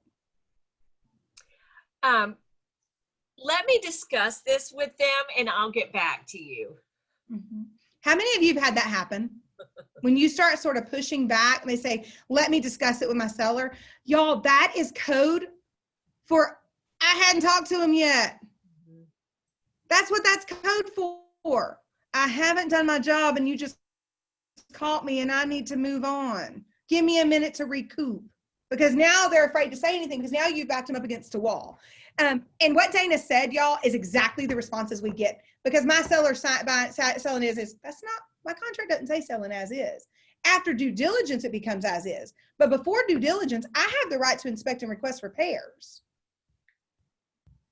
And in good contract negotiating ethics, you don't enter a contract that you don't intend to abide by, or at least negotiate in good faith, right? Okay, so I'm going to stop right there. I know that there's more questions. You guys are giving me some great questions. I'm going to stop right there. And yes, Ashley, that's true. I get it. I understand. I'm going to stop it right there. You can turn your microphone and your video off for the next 15 minutes. It is 3. Come back at 11:37. So turn your microphones and your videos off. I'm going to step away for just a couple of seconds, and then I will be back to answer any questions. And if I see a couple of you have private things, so I'll try to reach out to you guys during that as well. Awesome. And I just took the host back, Amy. So when we come back, before we come back, I got to launch the poll. So wonderful. Thank you. All right. All right, everybody. If you are stepping away to go take a small break, when you do get back, once again, please type in your name, real estate license number, email address, and we'll be back in 15 minutes. For the people who often really are able to find that win-win. It's when you become frustrated and ruffled during the circumstances of negotiation that you tend to get heated. You tend to lose sight of what the objective is, to find that win-win for your client and for the parties involved in the situation and in the transaction. And we end up losing sight of what we're supposed to be doing as realtors. So I wanted just to kind of throw that out there. And just remembering, again, that it's always better, that harmonious bargaining is always better than adversarial negotiating, and it yields longer, better term results. And I want to go over a few things that we've kind of talked about a little bit and some things that we haven't talked about. One of the big themes that I try to impress upon you is that you can remain polite but firm. You can stay the course of what your intention is, without being pressured into giving unwarranted and arbitrary concessions. And one of the arbitrary concessions I always give as an example is the one that we've already talked about, which is the home warranty in lieu of repairs. That is an arbitrary concession because it's not giving the buyer anything if they home warranty company because they already knew it. Okay. If they already knew about a defect, they're not gonna be able to claim it on the home warranty. So therefore it's an arbitrary concession. It doesn't mean anything. It just means that the seller's not doing repairs and the buyer's not getting anything. And the opposite of arbitrary concessions would be principled concessions. And you can find a lot of this in the Harvard Business Review. You can find a lot of this information I'm giving you in the Forbes negotiation tactics. A lot of this is out there for you to use. There's a great book out there called The Art of Negotiation that you might want to look at if you want to learn more. Quite frankly, I think scheduling time with one of your peers or mentors just to negotiate verbally things and talk through what is a good response versus what is a combative response, which is normally what we do in this class. So principled concessions are concessions that are made with credible business rationale. Buyers, when they call me in thing, I say to people all the time that are buying properties, is this an emotional response to your desire to be in this home, or is this a sound business decision? Because this is the biggest financial decision you will ever make, is buying homes. So if it's a sound financial decision, then it's a principled decision based on rationale. If it's not, it's based on straight emotion of, I want to see my family's picture in that house. And that might not be the best financial decision for them. One of the things that I have seen many, many times is sort of this principle of negotiation tactics called DAD or data, which is decide, announce, defend. So you decide what your objective is, you announce it or give it over to the other party, and then you defend that objective. And that's more of a negotiation tactic with attorneys and not always so relevant in negotiators, but sometimes can be. The one that was added some years later is the extra A on the end, which is to abandon. And this is why we see negotiations break down so often, is because they decide this is what they want, they present it, they defend it, and when the other side doesn't see it the way they want to see it, they abandon the decision to move forward.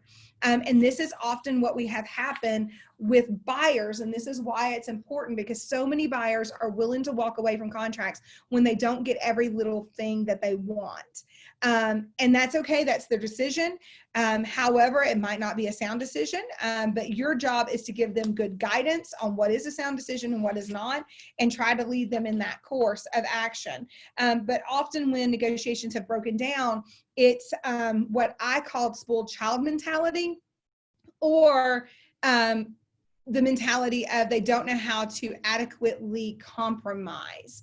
So the spoiled child mentality, if it's my way or the highway, nothing else exists. It's only my way and nobody else can tell me anything different. Okay. Negotiations that fall apart are, I really need this done, and it's a good business rationale for you to replace the HVAC. It's already 20 years old. There are major problems with it. It's going to cost about $1,800 to $2,000 to repair. We may as well go on and replace it. That's a good business decision. In complex negotiations that you're doing and you get a victory, don't take that for granted. That is one of the big things I would say to you, that is just a tactic that I have read and read and read over and over and over. Don't take what we call a win for granted. Thank the other party for helping get you to that place. Give them the accolades for helping get you there. It's not a I won, I beat you kind of moment. I mean, this is something we learn on kids' play fields and softball fields, right? You would never want your child to run up to the other team and say, ha ha, you lost, I won. That is silly and it's immature. What you should say is, thank you so much. I really appreciate all of your efforts to get us to this point. You've been great to work with. Even if they've been difficult, it's been great working with you, and thank you so much for helping present this. You know, because they've obviously worked to the other side to get them there somehow. It's not just your win. It is the win of both parties getting their clients where they need to be. Monitor the sort of undertones of monitor the undertones of things that the other side's saying. If you're a buyer's agent and she's saying, look, my seller has a lot going on and there's some underlying issues, and if you hear that, that should automatically spark, I need to be sensitive to something going on here, and I'm going to have to be very calm, even more so than normal, in presenting things and thanking the other side. And please, present to your seller that we really appreciate them doing this. We know they've got a lot going on. You had shared that with me, but just thank them for doing this and let them know we appreciate it. And then don't be afraid to bring your allies to bat for you. Your best ally in your business should be, hear me when I say this, should be your broker. But I'm going to tell you a little bit of a difference on that. I have a little bit of a different take on this. Your broker should be like the parent you had or should have had as a child. I love you, but you're wrong, and we have to fix the problem. That's how it should be. But your broker should be your ally. So if you get into a negotiation situation that has gotten so far off the course because now it's been very combative with the other side, it's become personal, there's been personal attacks made on you and your character, these kind of things are coming up, it is time to ask for your broker to help step in. Never be afraid to email your broker the details of a situation and ask for them to help you with the other broker. Sometimes the other broker has no idea how their realtor is behaving.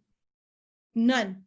And guys, I haven't even been involved in the negotiations of contracts, and I've had to get brokers involved because of how realtors have spoken to me, spoken to the people in the transaction, spoken to my staff. And I've had to call a broker recently and say, look, I know there's a lot of stress going on in the world right now with COVID. I just need to make sure everything's okay with this realtor, because in my 20 years, I've never had a realtor say these specific words to me. And I just need to know that everything's okay, and that if not, do they need to take a step back? There was an unrepresented buyer that they called some really horrific names in the midst of all of this. It just got to the point where it just felt very personal and very much like there was something bad going on that they needed to handle. And in talking to the broker, I found out that there were some things going on in that person's life that, yes, I understand. We know some things that are going on that I can't share with you. I will talk to her and we will figure out what needs to happen, or him, and figure out what needs to happen to move forward. Often when you get two new people involved who are trying to be objective, cooler heads will prevail and you'll be able to sort of take it down a notch. It's also okay to fire a client. It is okay to fire a client. The former CEO of GE, in one of the books that he published, one time said, every year I release 10% of my clients. And often they're the 10% of my clients that take up the most time with the least amount of income. And he calls them dead weight clients.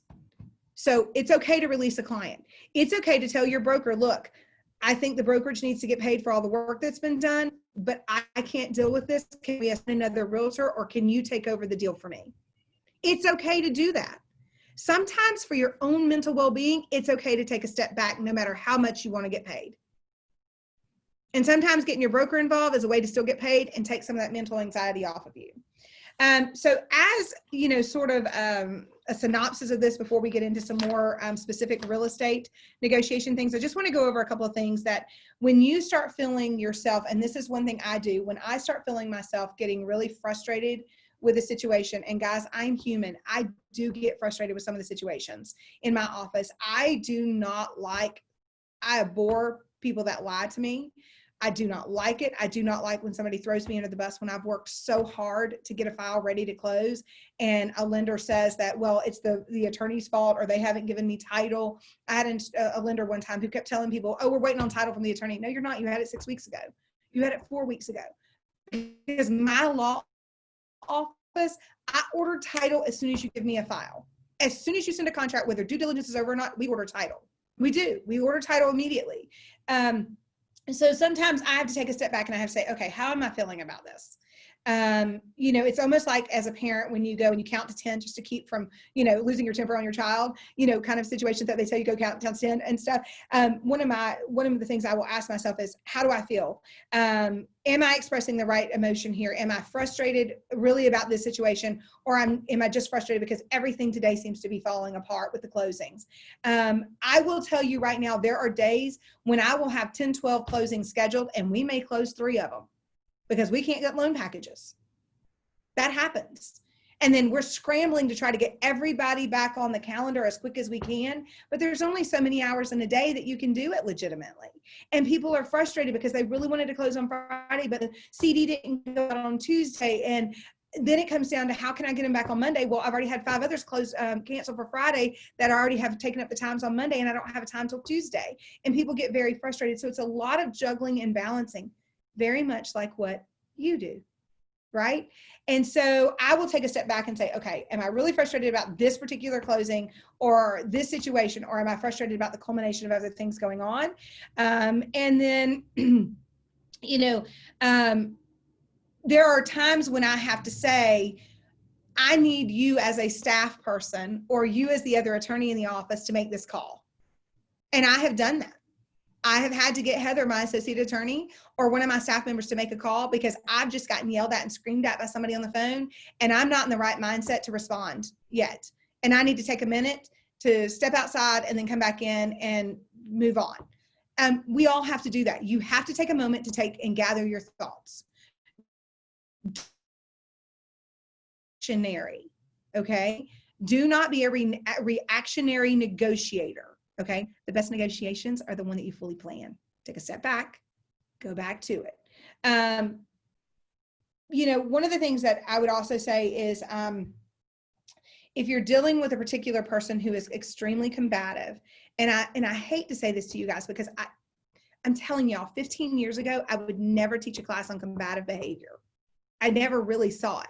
Rarely did we see it, and it was so far removed from the realm of normal behavior that we saw with real estate, that it was just almost unheard of. You just didn't see it. And now we see it a lot more than I would like to. So if you're dealing with a very combative person, I think you need to kind of think through before you get back on the phone with them, if they've already been combative, what are my triggers? Know what your triggers are that are going to set you off, and prepare. There's one attorney that every single time I have to deal with them, it is a combative process. I don't know why, because we don't do litigation. We do real estate law. There's no reason for me to be combative with most other attorneys, simply because there's no reason to be combative. And it becomes hey, you closed this and there's an issue. Well, no, there's not an issue. There was an affidavit, a judgment affidavit that we filed of record showing that this wasn't our person, whatever. And it becomes a very combative issue. And so I had to sort of sit down and say, anytime I have to call this person back, I have to know what those triggers are, and I have to be prepared to respond.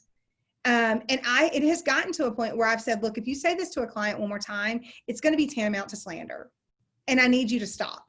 Because we did what we needed to do. And quite frankly, you're violating the Georgia Bar of Ethics by saying these things because you haven't approached me about what we had done already. And we've already released it. The same for you. So as the Georgia Bar Association has ethics about some of these things, you guys have ethics about it. You are not allowed to talk negatively about another realtor. Did y'all know that's an ethical violation? Dana knew, right, Dana? It's an ethics violation. So when I see it at closing, I try to change the subject and move on to something different, because I don't ever want to see people get in trouble for something when they're frustrated, when they're saying something out of frustration, especially that they normally wouldn't say. I had a realtor not long ago say to a buyer right across the table, I just have to tell you, your realtor was horrible to deal with and you should know it.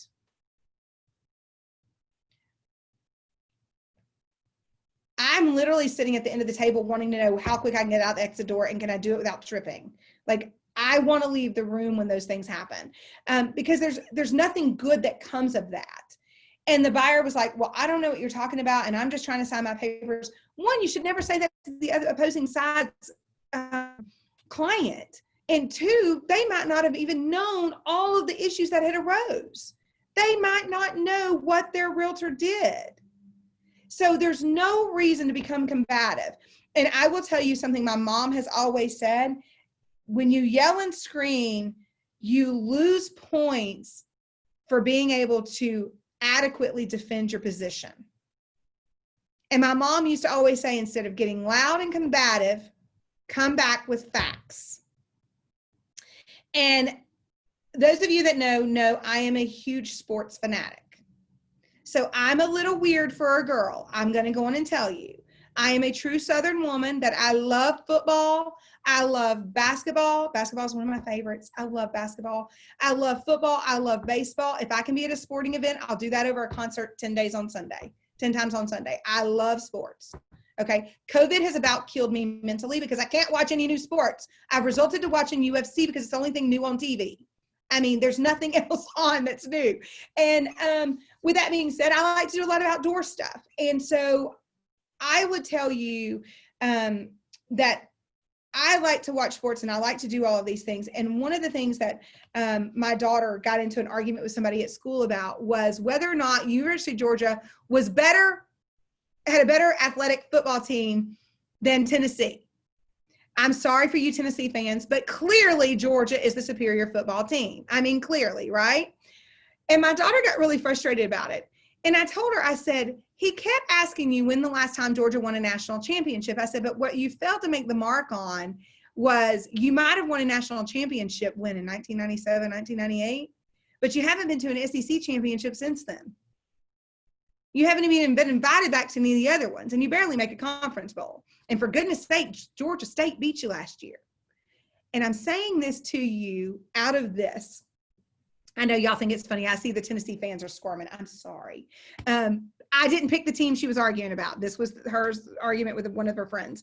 And I started laughing and I was telling her this. I said, see, Avery, this is what you've got to learn is before you argue something, you need to have your facts ready. You can emotionally be invested in an argument, which she was. And I don't know who's writing Go Steelers. Who's that? Who's the Steelers? I'm teasing.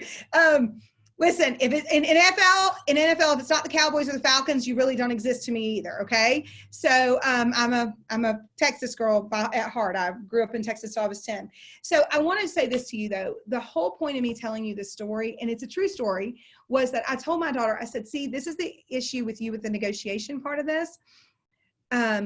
You were arguing emotionally because you love the Georgia Bulldogs, because we have been to so many games and you love going to the UGA games, right?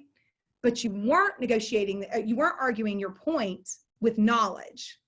Yes, go Longhorns. I'm from Texas. Yes, I pull for Longhorns and Baylor, and nobody knew who Baylor was until a few years ago when they started doing well in basketball, right?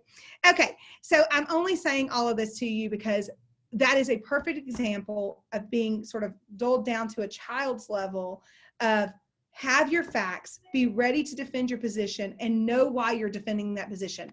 I am defending the position that that septic tank needs to be repaired because there is a crack in the bottom of it, and that's an EPA violation. Go EPA, yes.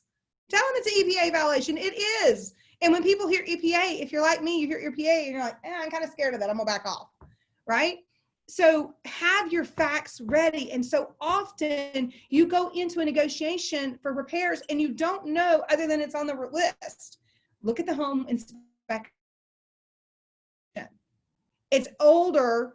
This is the problem. It's a heating coil issue that you know is going to have to be replaced. By the way, there's corrosion. If there's corrosion in an HVAC, you're probably going to have more problems. Have it inspected by a licensed HVAC, and then once it's inspected, let them tell you what repairs and what needs to be done. By the way, always try to let the buyer pick the vendor if you can. At all costs, avoid trying to intentionally antagonize or angering your other side. At all costs, and even with your client. I don't care what your client says to you. Especially if it's really ugly, I'm sorry you feel that way. I'm trying to get you through the negotiations, and this is what I do. And I know you might not like every aspect of it, but I'm trying to get you there. The ultimate goal is for you to get the house and get some of these things done. Let's take out the things that you can do for about $500 yourself, and let's hit on the big things. Let's not send a repair list of 49 things to be done. Right? Prepare answers for tough questions. Okay. We're not replacing an HVAC. Okay, I understand you don't want to replace the HVAC, and I understand that it's very expensive. Let me explain to you why I feel that this is important for my client and why my client wants this done, and go into detail about all the things listed on the repair, on the home inspection, and list every single thing wrong with the HVAC, and just say, and because I've done this for a long time, I'm not an HVAC person, but traditionally when this issue is occurring and this happens, within a year or so, there are major system problems. And they don't want to buy into that. They're a first-time home buyer. You know, they don't have the funds to replace this. We really need to get this done. It's going to come up time and time again. What can we negotiate here? How can we work this out? Okay. Have your facts ready.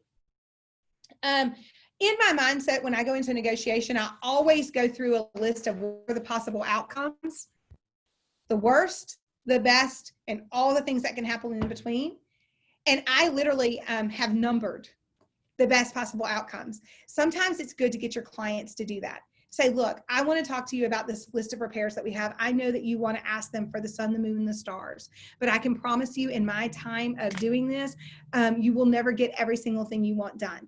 Can we sit down and talk about this list of 50 repairs and figure out what is the most pressing and what is the most important, and talk about why?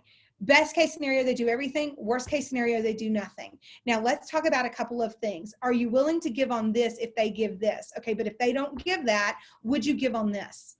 And let's talk through some of the negotiations so you have a way to adequately prepare for your negotiation between you and the other side. Because if they say, look, we're not willing to do the HVAC, then you can go back and say, look, okay, let me ask you this. Just in a, and I'm sure you're going to say no, because one of my favorite tactics is to make them think that they came up with, okay, this is how I get my kids to do so much at home. Okay, make them think that they came up with the decision to do it. I know you're probably not going to agree to this, but would y'all consider, okay, instead of doing that, because the other big cost is y'all were going to take the refrigerator, and that's about a $2,500 issue. Do you think they would be willing to leave the refrigerator, and then we'll handle the issues with the HVAC?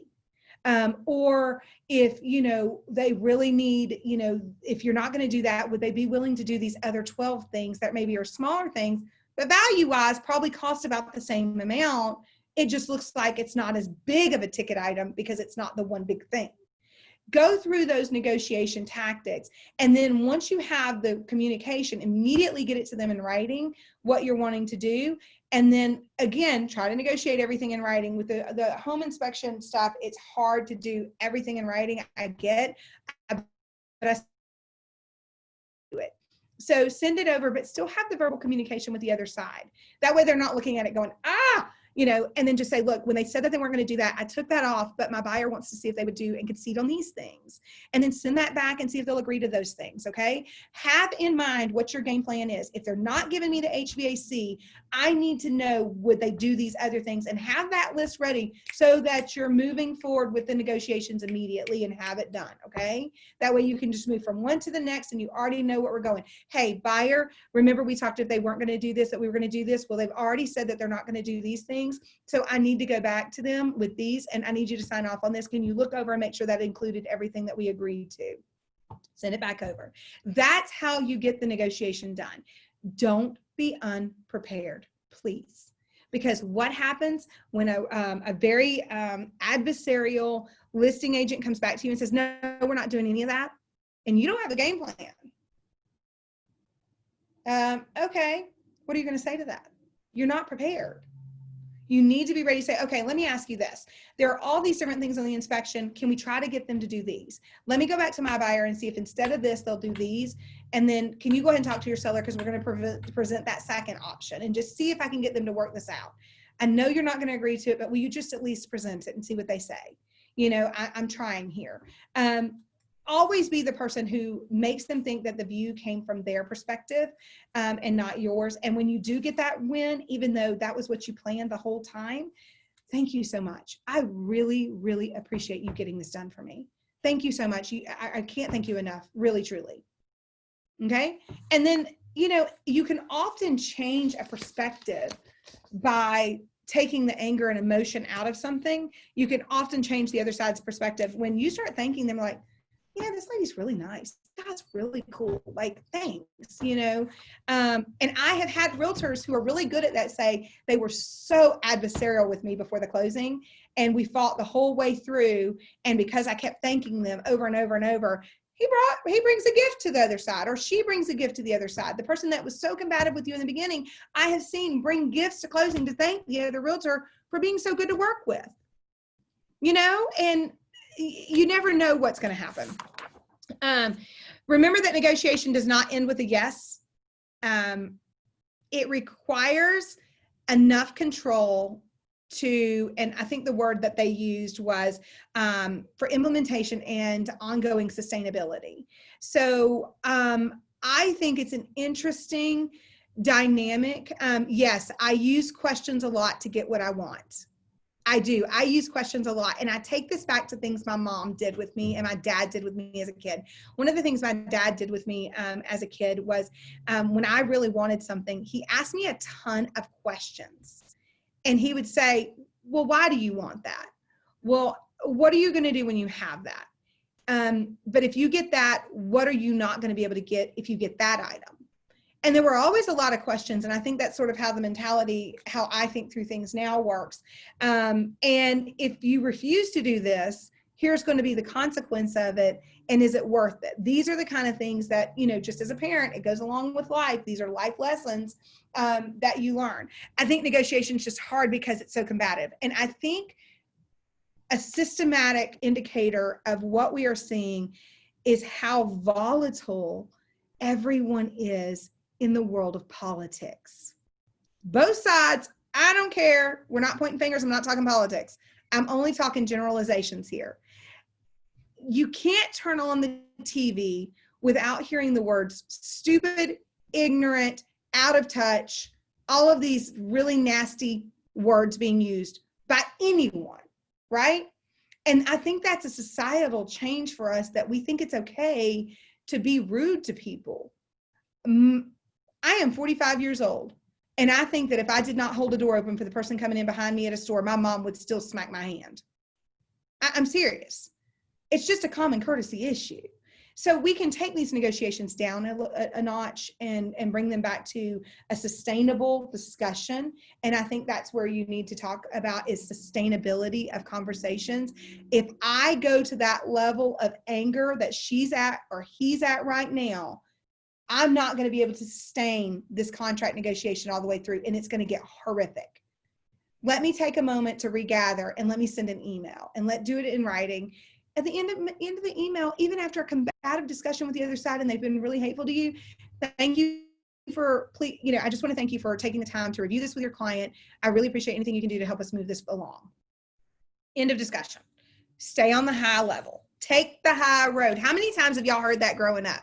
Take the high road.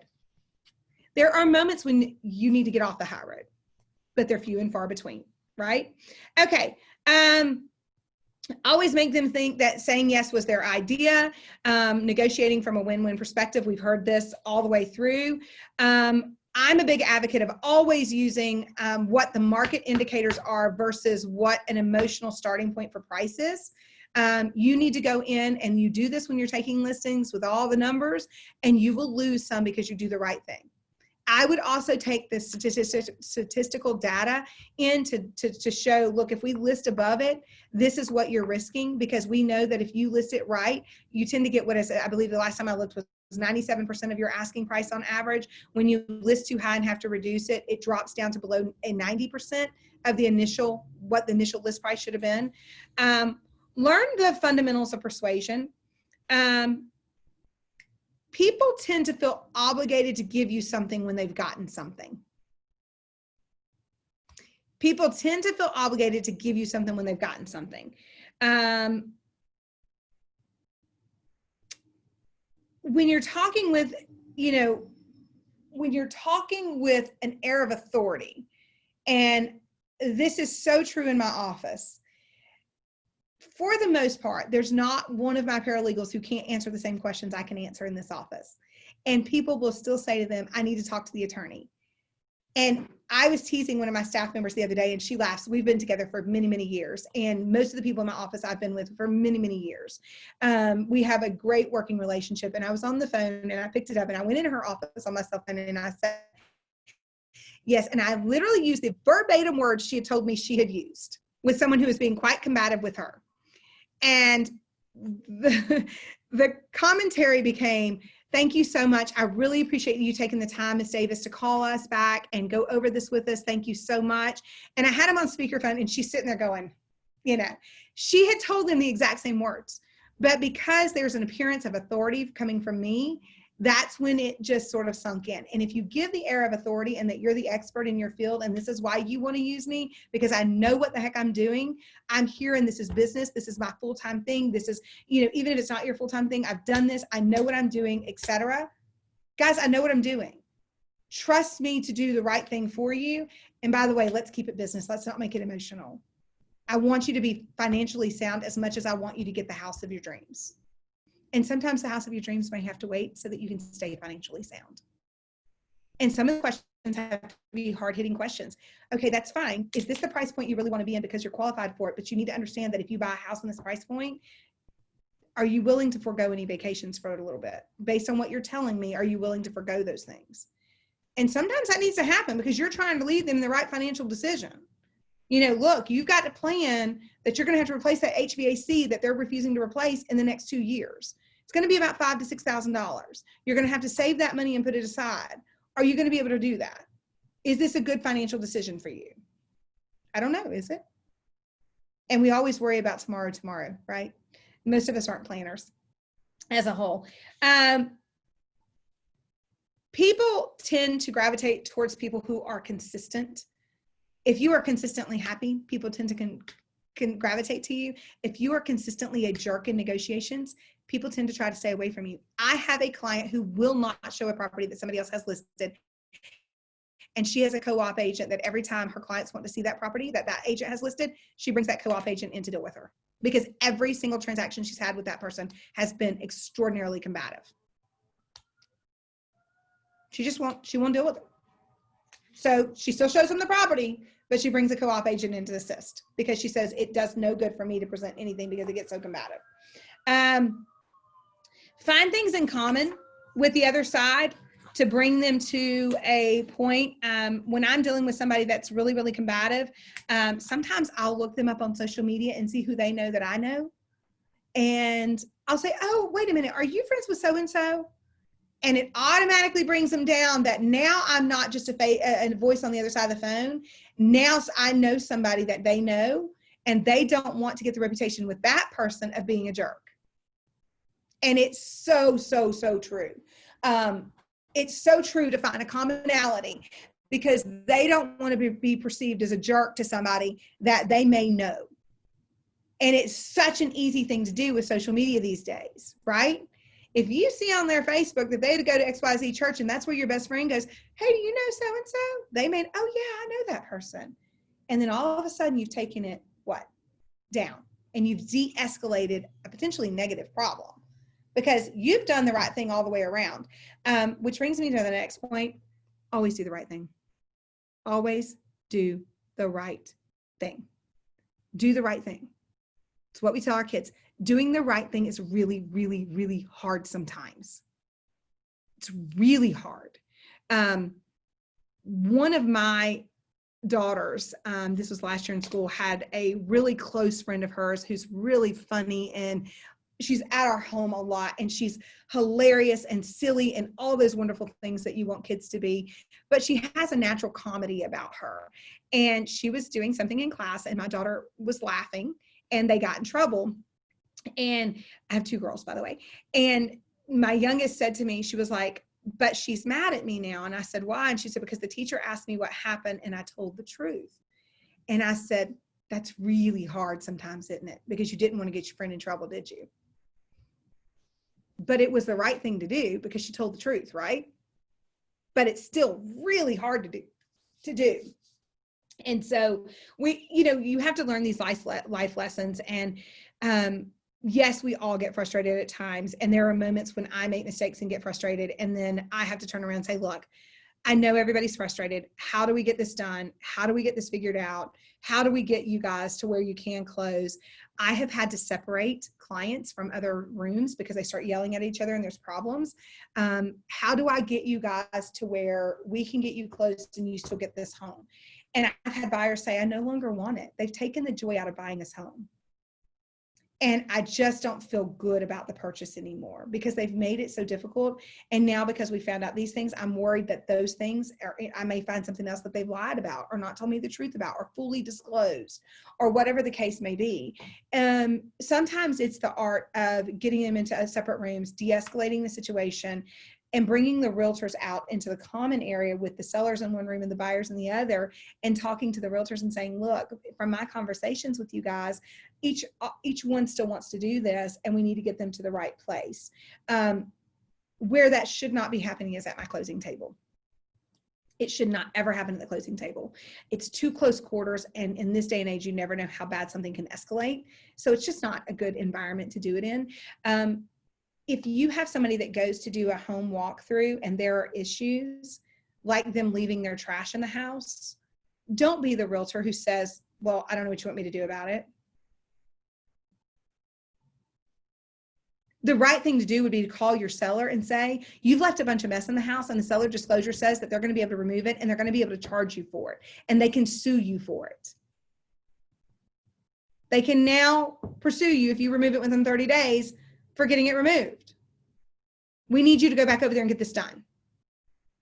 Right? Don't be the realtor who is supposed to give me repairs in 3 days and says, well, my seller hasn't finished everything. I want to lose my mind every time I hear that, because I have buyer's agents who will call me and say, look, they were supposed to give us a repair, still haven't given us the repairs. Well, why not? Because the listing agent doesn't want to anger the sellers and make them mad by telling them they have to do something. So instead, they're going to defend the seller's wrong position of not getting it done. That is not the right thing to do.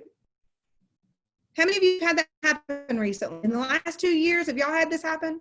Because I've definitely seen it a lot in my closing table. It's definitely not the right thing to do to become combative when your client is doing the wrong thing. And that happens a lot with repairs. Repairs seems to be the bad thing that we see a lot of issues with. I know a lot of you are getting kicked out. I'm seeing this. I'm seeing y'all come in, just log back in as quick as you possibly can. Let's see here. Yes, it's okay if you're switching devices. I know that I would go one step. I see a lot of you posting, we treat people the exact way they treat us. I'm going to go one step further and tell you, I don't even agree with that in most cases. I'm going to tell you, there comes a time and place to treat people the way that they treated you.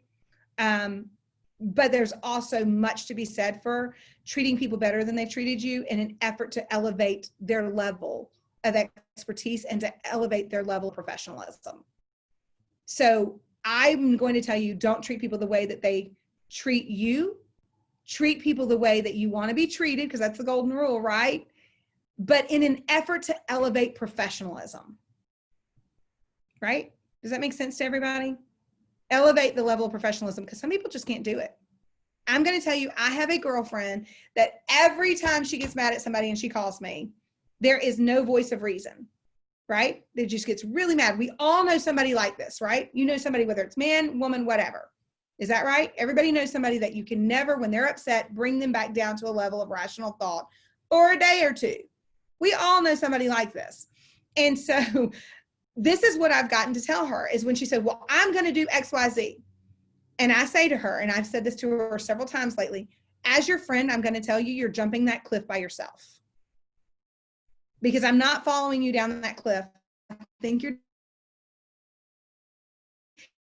need to take a day or two to think about it, because I think what's going to happen if you do that is these are going to be the consequences of it, which are going to be way worse than if you just took a breath and moved on.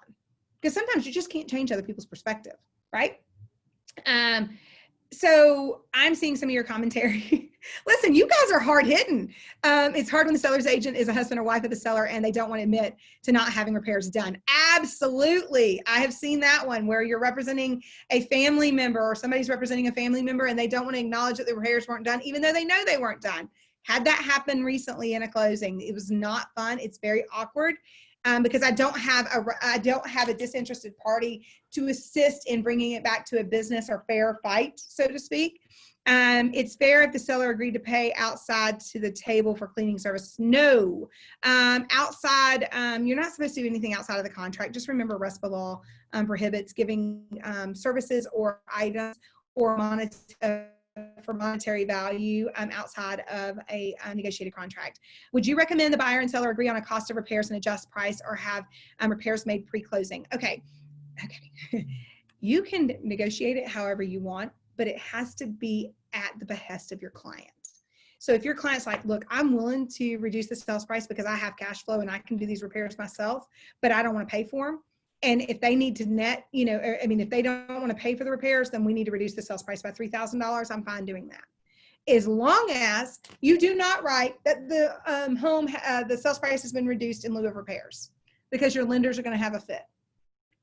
Do not put that seller is paying more closing costs in lieu of repairs, because then the underwriter is going to want to know what the repairs were, right? So there's little tips and tricks for you guys there. And then what is this next one? I have so many questions. I know showing, as you show the property, how challenging it's going to be when the transaction, okay, so you know how challenging it's going to be when you deal with it. Yeah, look, guys, everybody has a bad day. We all have them. Who in here can honestly say you haven't had a bad day in the last 10 days? You've had a rough moment in 10 days, right? 'Tis 2020. I had somebody ask me the other day if we can start using 2020 as a curse word. Is it now a curse word? And I'm like, well, if it's not, it's getting doggone close, right? Because I'm going to tell you right now, I think the only really intelligent people this year have been the astronauts who left the world and who went into outer space. And listen, I think that's the absolute truth. They've been the smartest people all year long. Look, 2020 has been rough for everybody. And it's been emotional for a lot of people. And I'm going to tell you, I don't care what your political belief, what your fundamental belief about COVID is, there are people who are genuinely worried. And there are people who are genuinely scared to come out and be in public. I am still doing closings out at cars because that's what makes these buyers comfortable to do. And I will do whatever it takes to make your clients comfortable so that they can close knowing that they have the information and that they feel comfortable where and how they signed. And if that means I have to stand outside in 104-degree weather in the bright sun, hot, I'm going to do it. I don't care if it's raining. I've stood out there in lightning and umbrellas several times to get your deals done. It is what it is. It's been a tough year. And I think that we need to just show grace. I don't know any other way to say it, is we just need to show grace to each person that we encounter, because your initial... I know women and men, but especially this happens with women more than men, that you meet the first time and you think, golly, she's not very friendly, or whatever do to her, she doesn't like for some reason, right? It may just be a moment in time they're having a bad minute and have nothing to do with how the negotiation is going to be. But I will tell you, if you set your mindset that it's going to be a tough negotiation, it probably will be. And you might want to look in the mirror, because it might be because you caused it, because they might not even be thinking about how they sounded on the phone when they first answered you. That's why I always say negotiate to elevate the professionalism. Good Lord. Don't reduce the selling price, ask for a credit at closing. That's up to you. It's a personal, look, Cedric, on that one, it's a personal decision for the buyer to make, and it's not your decision. Just remember, you're not the one who is buying the home. Just remember that when you say, I don't reduce the selling price, I ask for credit at closing, you need to weigh the options. It's just like in the fundamental issue of when everybody was doing short sales. I had realtors who would tell clients, it's always better to do a short sale than go through bankruptcy. It was not always better to do a short sale versus bankruptcy. It wasn't. Reducing the sales price might not be better than doing a credit at closing, and a credit at closing might not be better for the seller than doing the sales price. The buyer, let them decide that, because that's really a decision they need to make. Present both offers, give them the pluses and minuses of each, but make sure they're the ones making that decision. Are you seeing buyers wanting cleaning vendor clean the house before closing? Yes, much more than ever before. And I will give you the number right now. I will put it in the chat too. Dana, would you mind putting this in the chat for them? There is a hazmat company that sprays homes, and they do it for hospitals as well. But it's the same cleaning they do when there's an exposure like to COVID or some thing. We have buyers. One of the big issues we're seeing right now is sellers that are active COVID patients who are actively sick with COVID, who are moving out of home, and buyers are very nervous to move into the home immediately following because they were sick with COVID. So I will give you the name of the company and the name of the person. We have used them several times in our office. They now come in and clean for us once a month, the hazmat cleaning, and they do that full, whatever you call it, full spray thing, where they come in and spray. It's basically a Lysol, a much more, it's much bigger than that, but it's basically like spraying a Lysol that would kill that type of virus. The number is 678-873-8034. And the gentleman's name is Mike Wilson. And I cannot, and I apologize, I cannot remember the name of his company, but I will get that for you guys. But he does the spray for hospitals and all of that when they have some kind of exposure. It's what they're doing in the schools right now, and they're doing it in our office. But he will come in, his company will come in and wipe everything down and spray, but you can't go in for 3 or 4 hours afterwards. Or you can just do the spray, and it's not that expensive. I want to say it's like, you know, a couple $100 for $3,000 or $4,000 house. I mean, it's under $500. So if you know, if your seller has active COVID, I had a client who said to my buyer's agent the other day, and my buyer on that transaction was very high risk, who said, we're not doing anything. Good grief, it's like the flu. Well, who are you to say that? I get that maybe your personal belief, but you have a buyer who's legitimately scared to move into a house right now for the first couple of days, and you have to go back to negotiations. Maybe that's an option that I just gave y'all. Let's see here. Do you feel about adding a bill of sale to the contract buyer? I don't, look, the bill of sale is there for you to use. I don't have a problem with you using a bill of sale. Lenders have a problem with it, but I don't. Video, let's see here. Hazmat company sprays home with exposure to COVID. Okay, Mike Wilson. Okay, thanks. Do you think there will be more legal disputes post-sale due to COVID? Would the spray minimize the risk? Okay. So there was a law that was passed in Georgia, and y'all will see it on our door now. It has to be 1-inch aerial print that basically says that unless there's a negligent act, you cannot, if you enter the premises, you cannot hold the company or the owners responsible for any COVID exposure. So there is that out there now, so it's minimizing the risk to companies because there were a whole lot of lawsuits being filed, like restaurants were being sued, all of that. It is the company's personal choice on whether they want to mandate masks. I will tell you, in talking to some of the litigation attorneys and insurance companies, they are telling us that they do believe it's negligent if, as a business owner, you're not mandating masks simply because you don't want somebody to come and say it was negligent, you knew it was high risk, et cetera, and just even be entangled in a lawsuit for any reason. Again, I don't care what you believe about COVID. I have heard everything in my closings from COVID is fake and it's not real to we're all going to die tomorrow.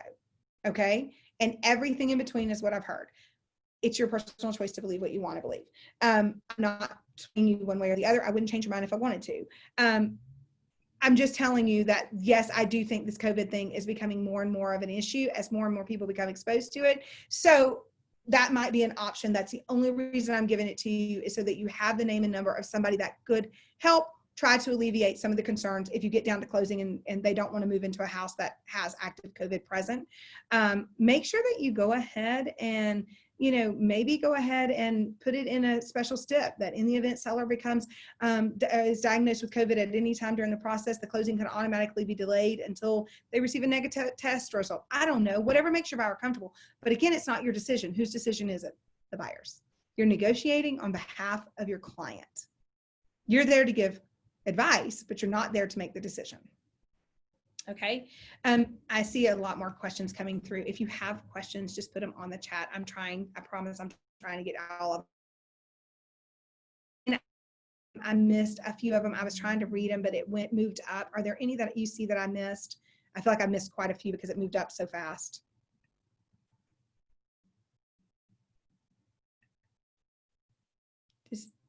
Dana, are you there?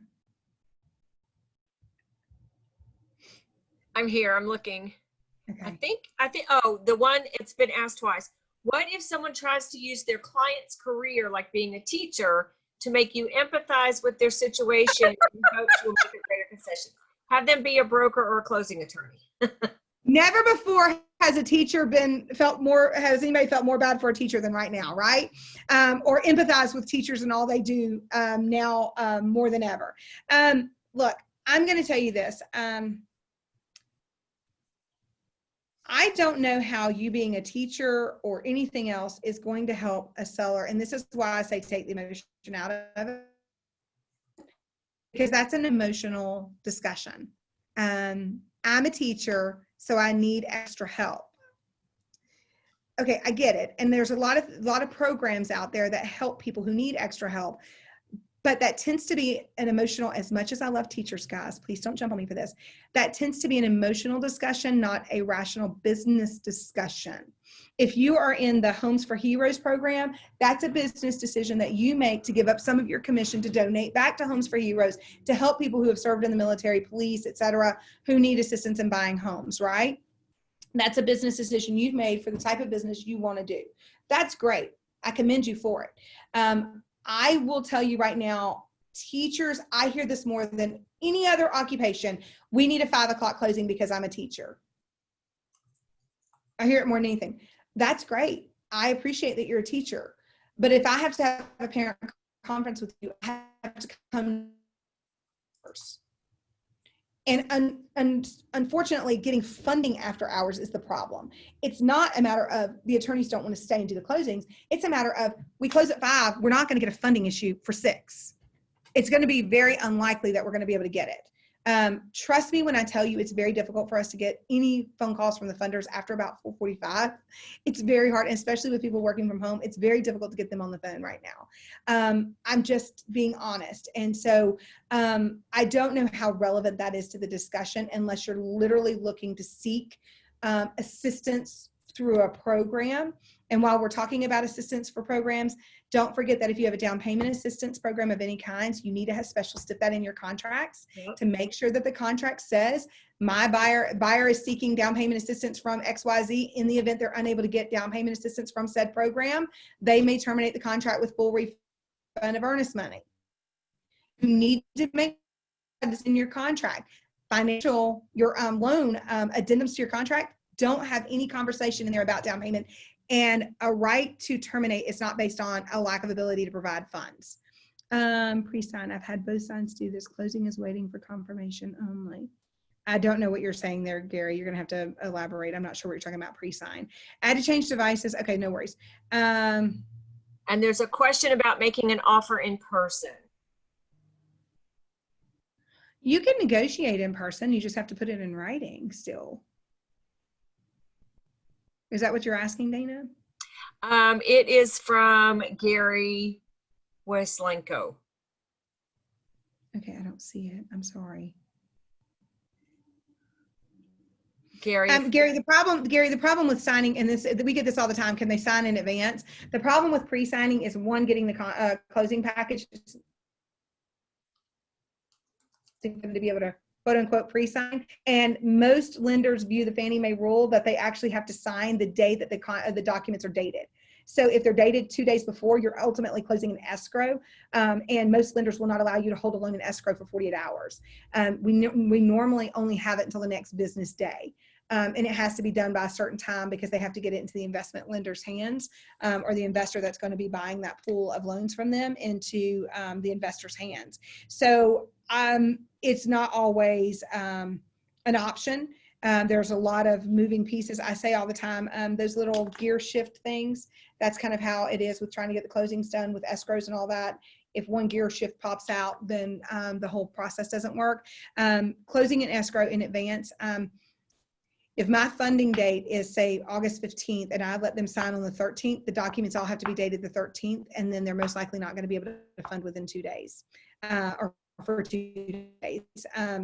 So the alternative would be to, have them sign. I don't mind doing, afternoon closings, whatever. I don't, that's not the issue. The issue is getting it funded. And the issue is most schools get out by 3:30. there's no reason that they can't be here by 4 o'clock in most instances, or to the closing attorney's office by 4 o'clock to get signed. So even if they have to make an arrangement for a day, give a power of attorney something to be able to get it done. Pre-sign rather than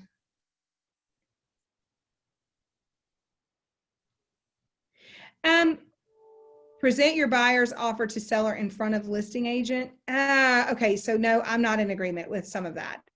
Gary, I'll tell you why. I get that it's more personable, but most realtors are not going to let you in front of their client to negotiate a contract. Number one, I wouldn't. I'm not going to put my client in a position that something becomes combative with my seller. I'm just not going to do it. So I understand what you're saying, and I understand it becomes more personable.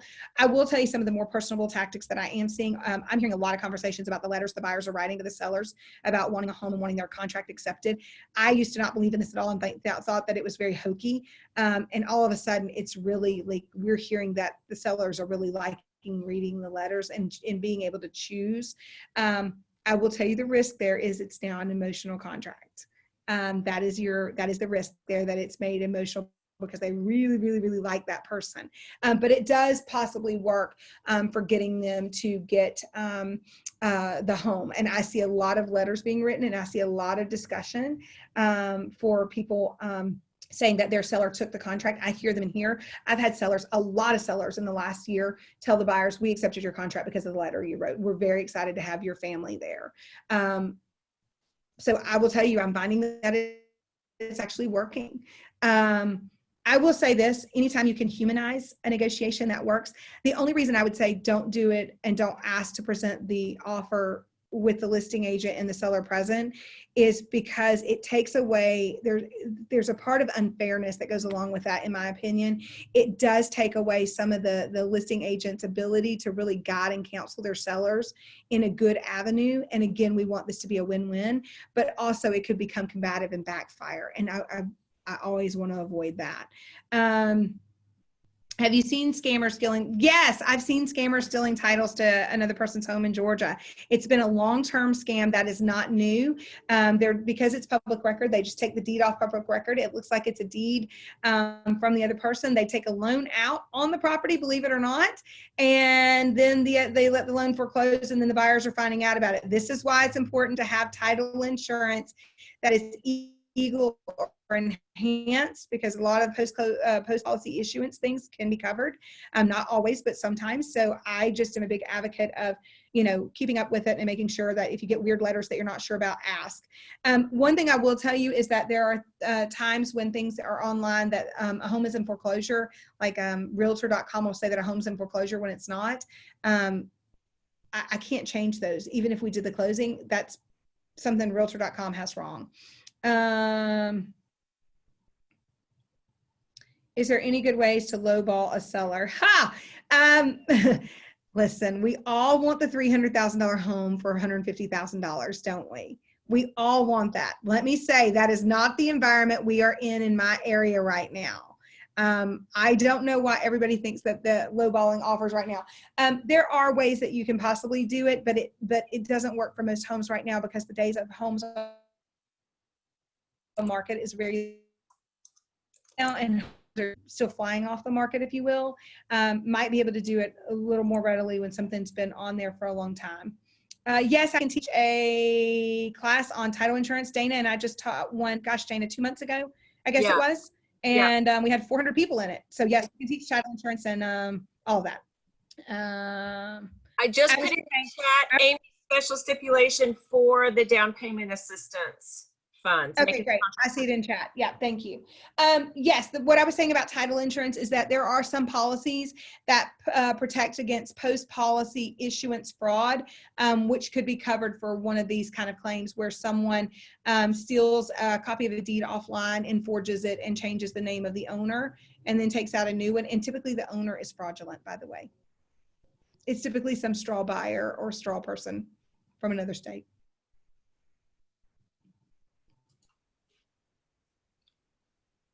Okay, we are reaching to the last 20 minutes here. I know that we have to send, you already did the poll, correct?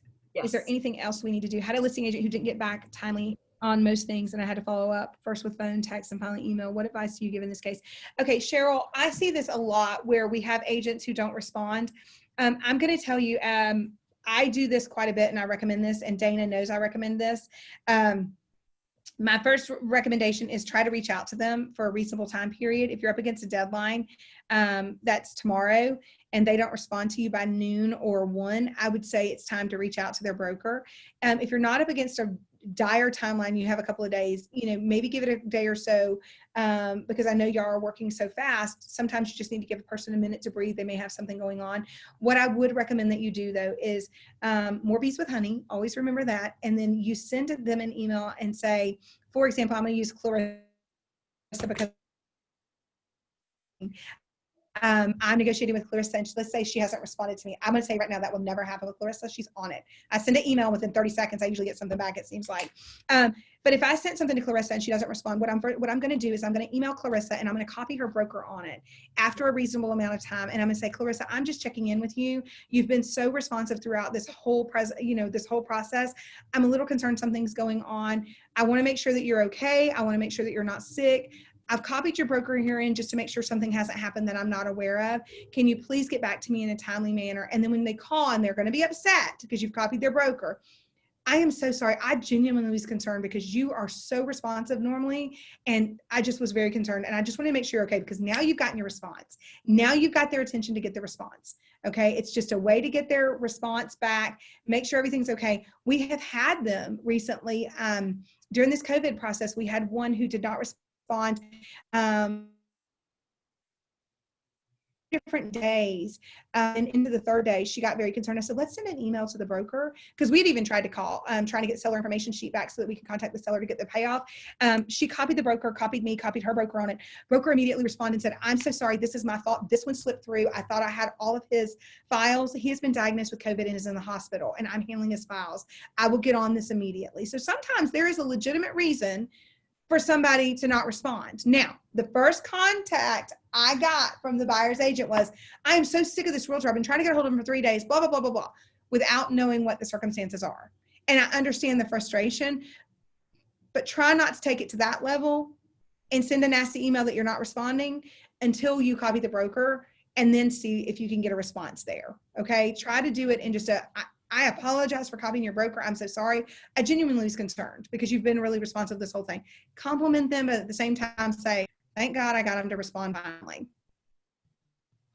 Are these criminals likely to take out a loan against the property if there's substantial equity in the home, or can they just loan against the property? What we have typically seen them do is they will take out a loan on the property with a private institution that's like a private lender, or like a third party lender that's not a traditional lending mortgage lender that has all the Fannie Mae requirements. No, not all title insurance policies protect against identity and deed fraud. Absolutely. There's different kinds of policies out there. I will tell you, some attorneys only do basic title policies, and most basic title policies don't cover for a lot of this stuff. And if you need to know the risk, First American and some of the others have a great thing on there. If you look on there, it'll tell you basic policy versus Eagle policy, and it'll tell you all the extras that it covers. And there's about a 30% increase in policy. I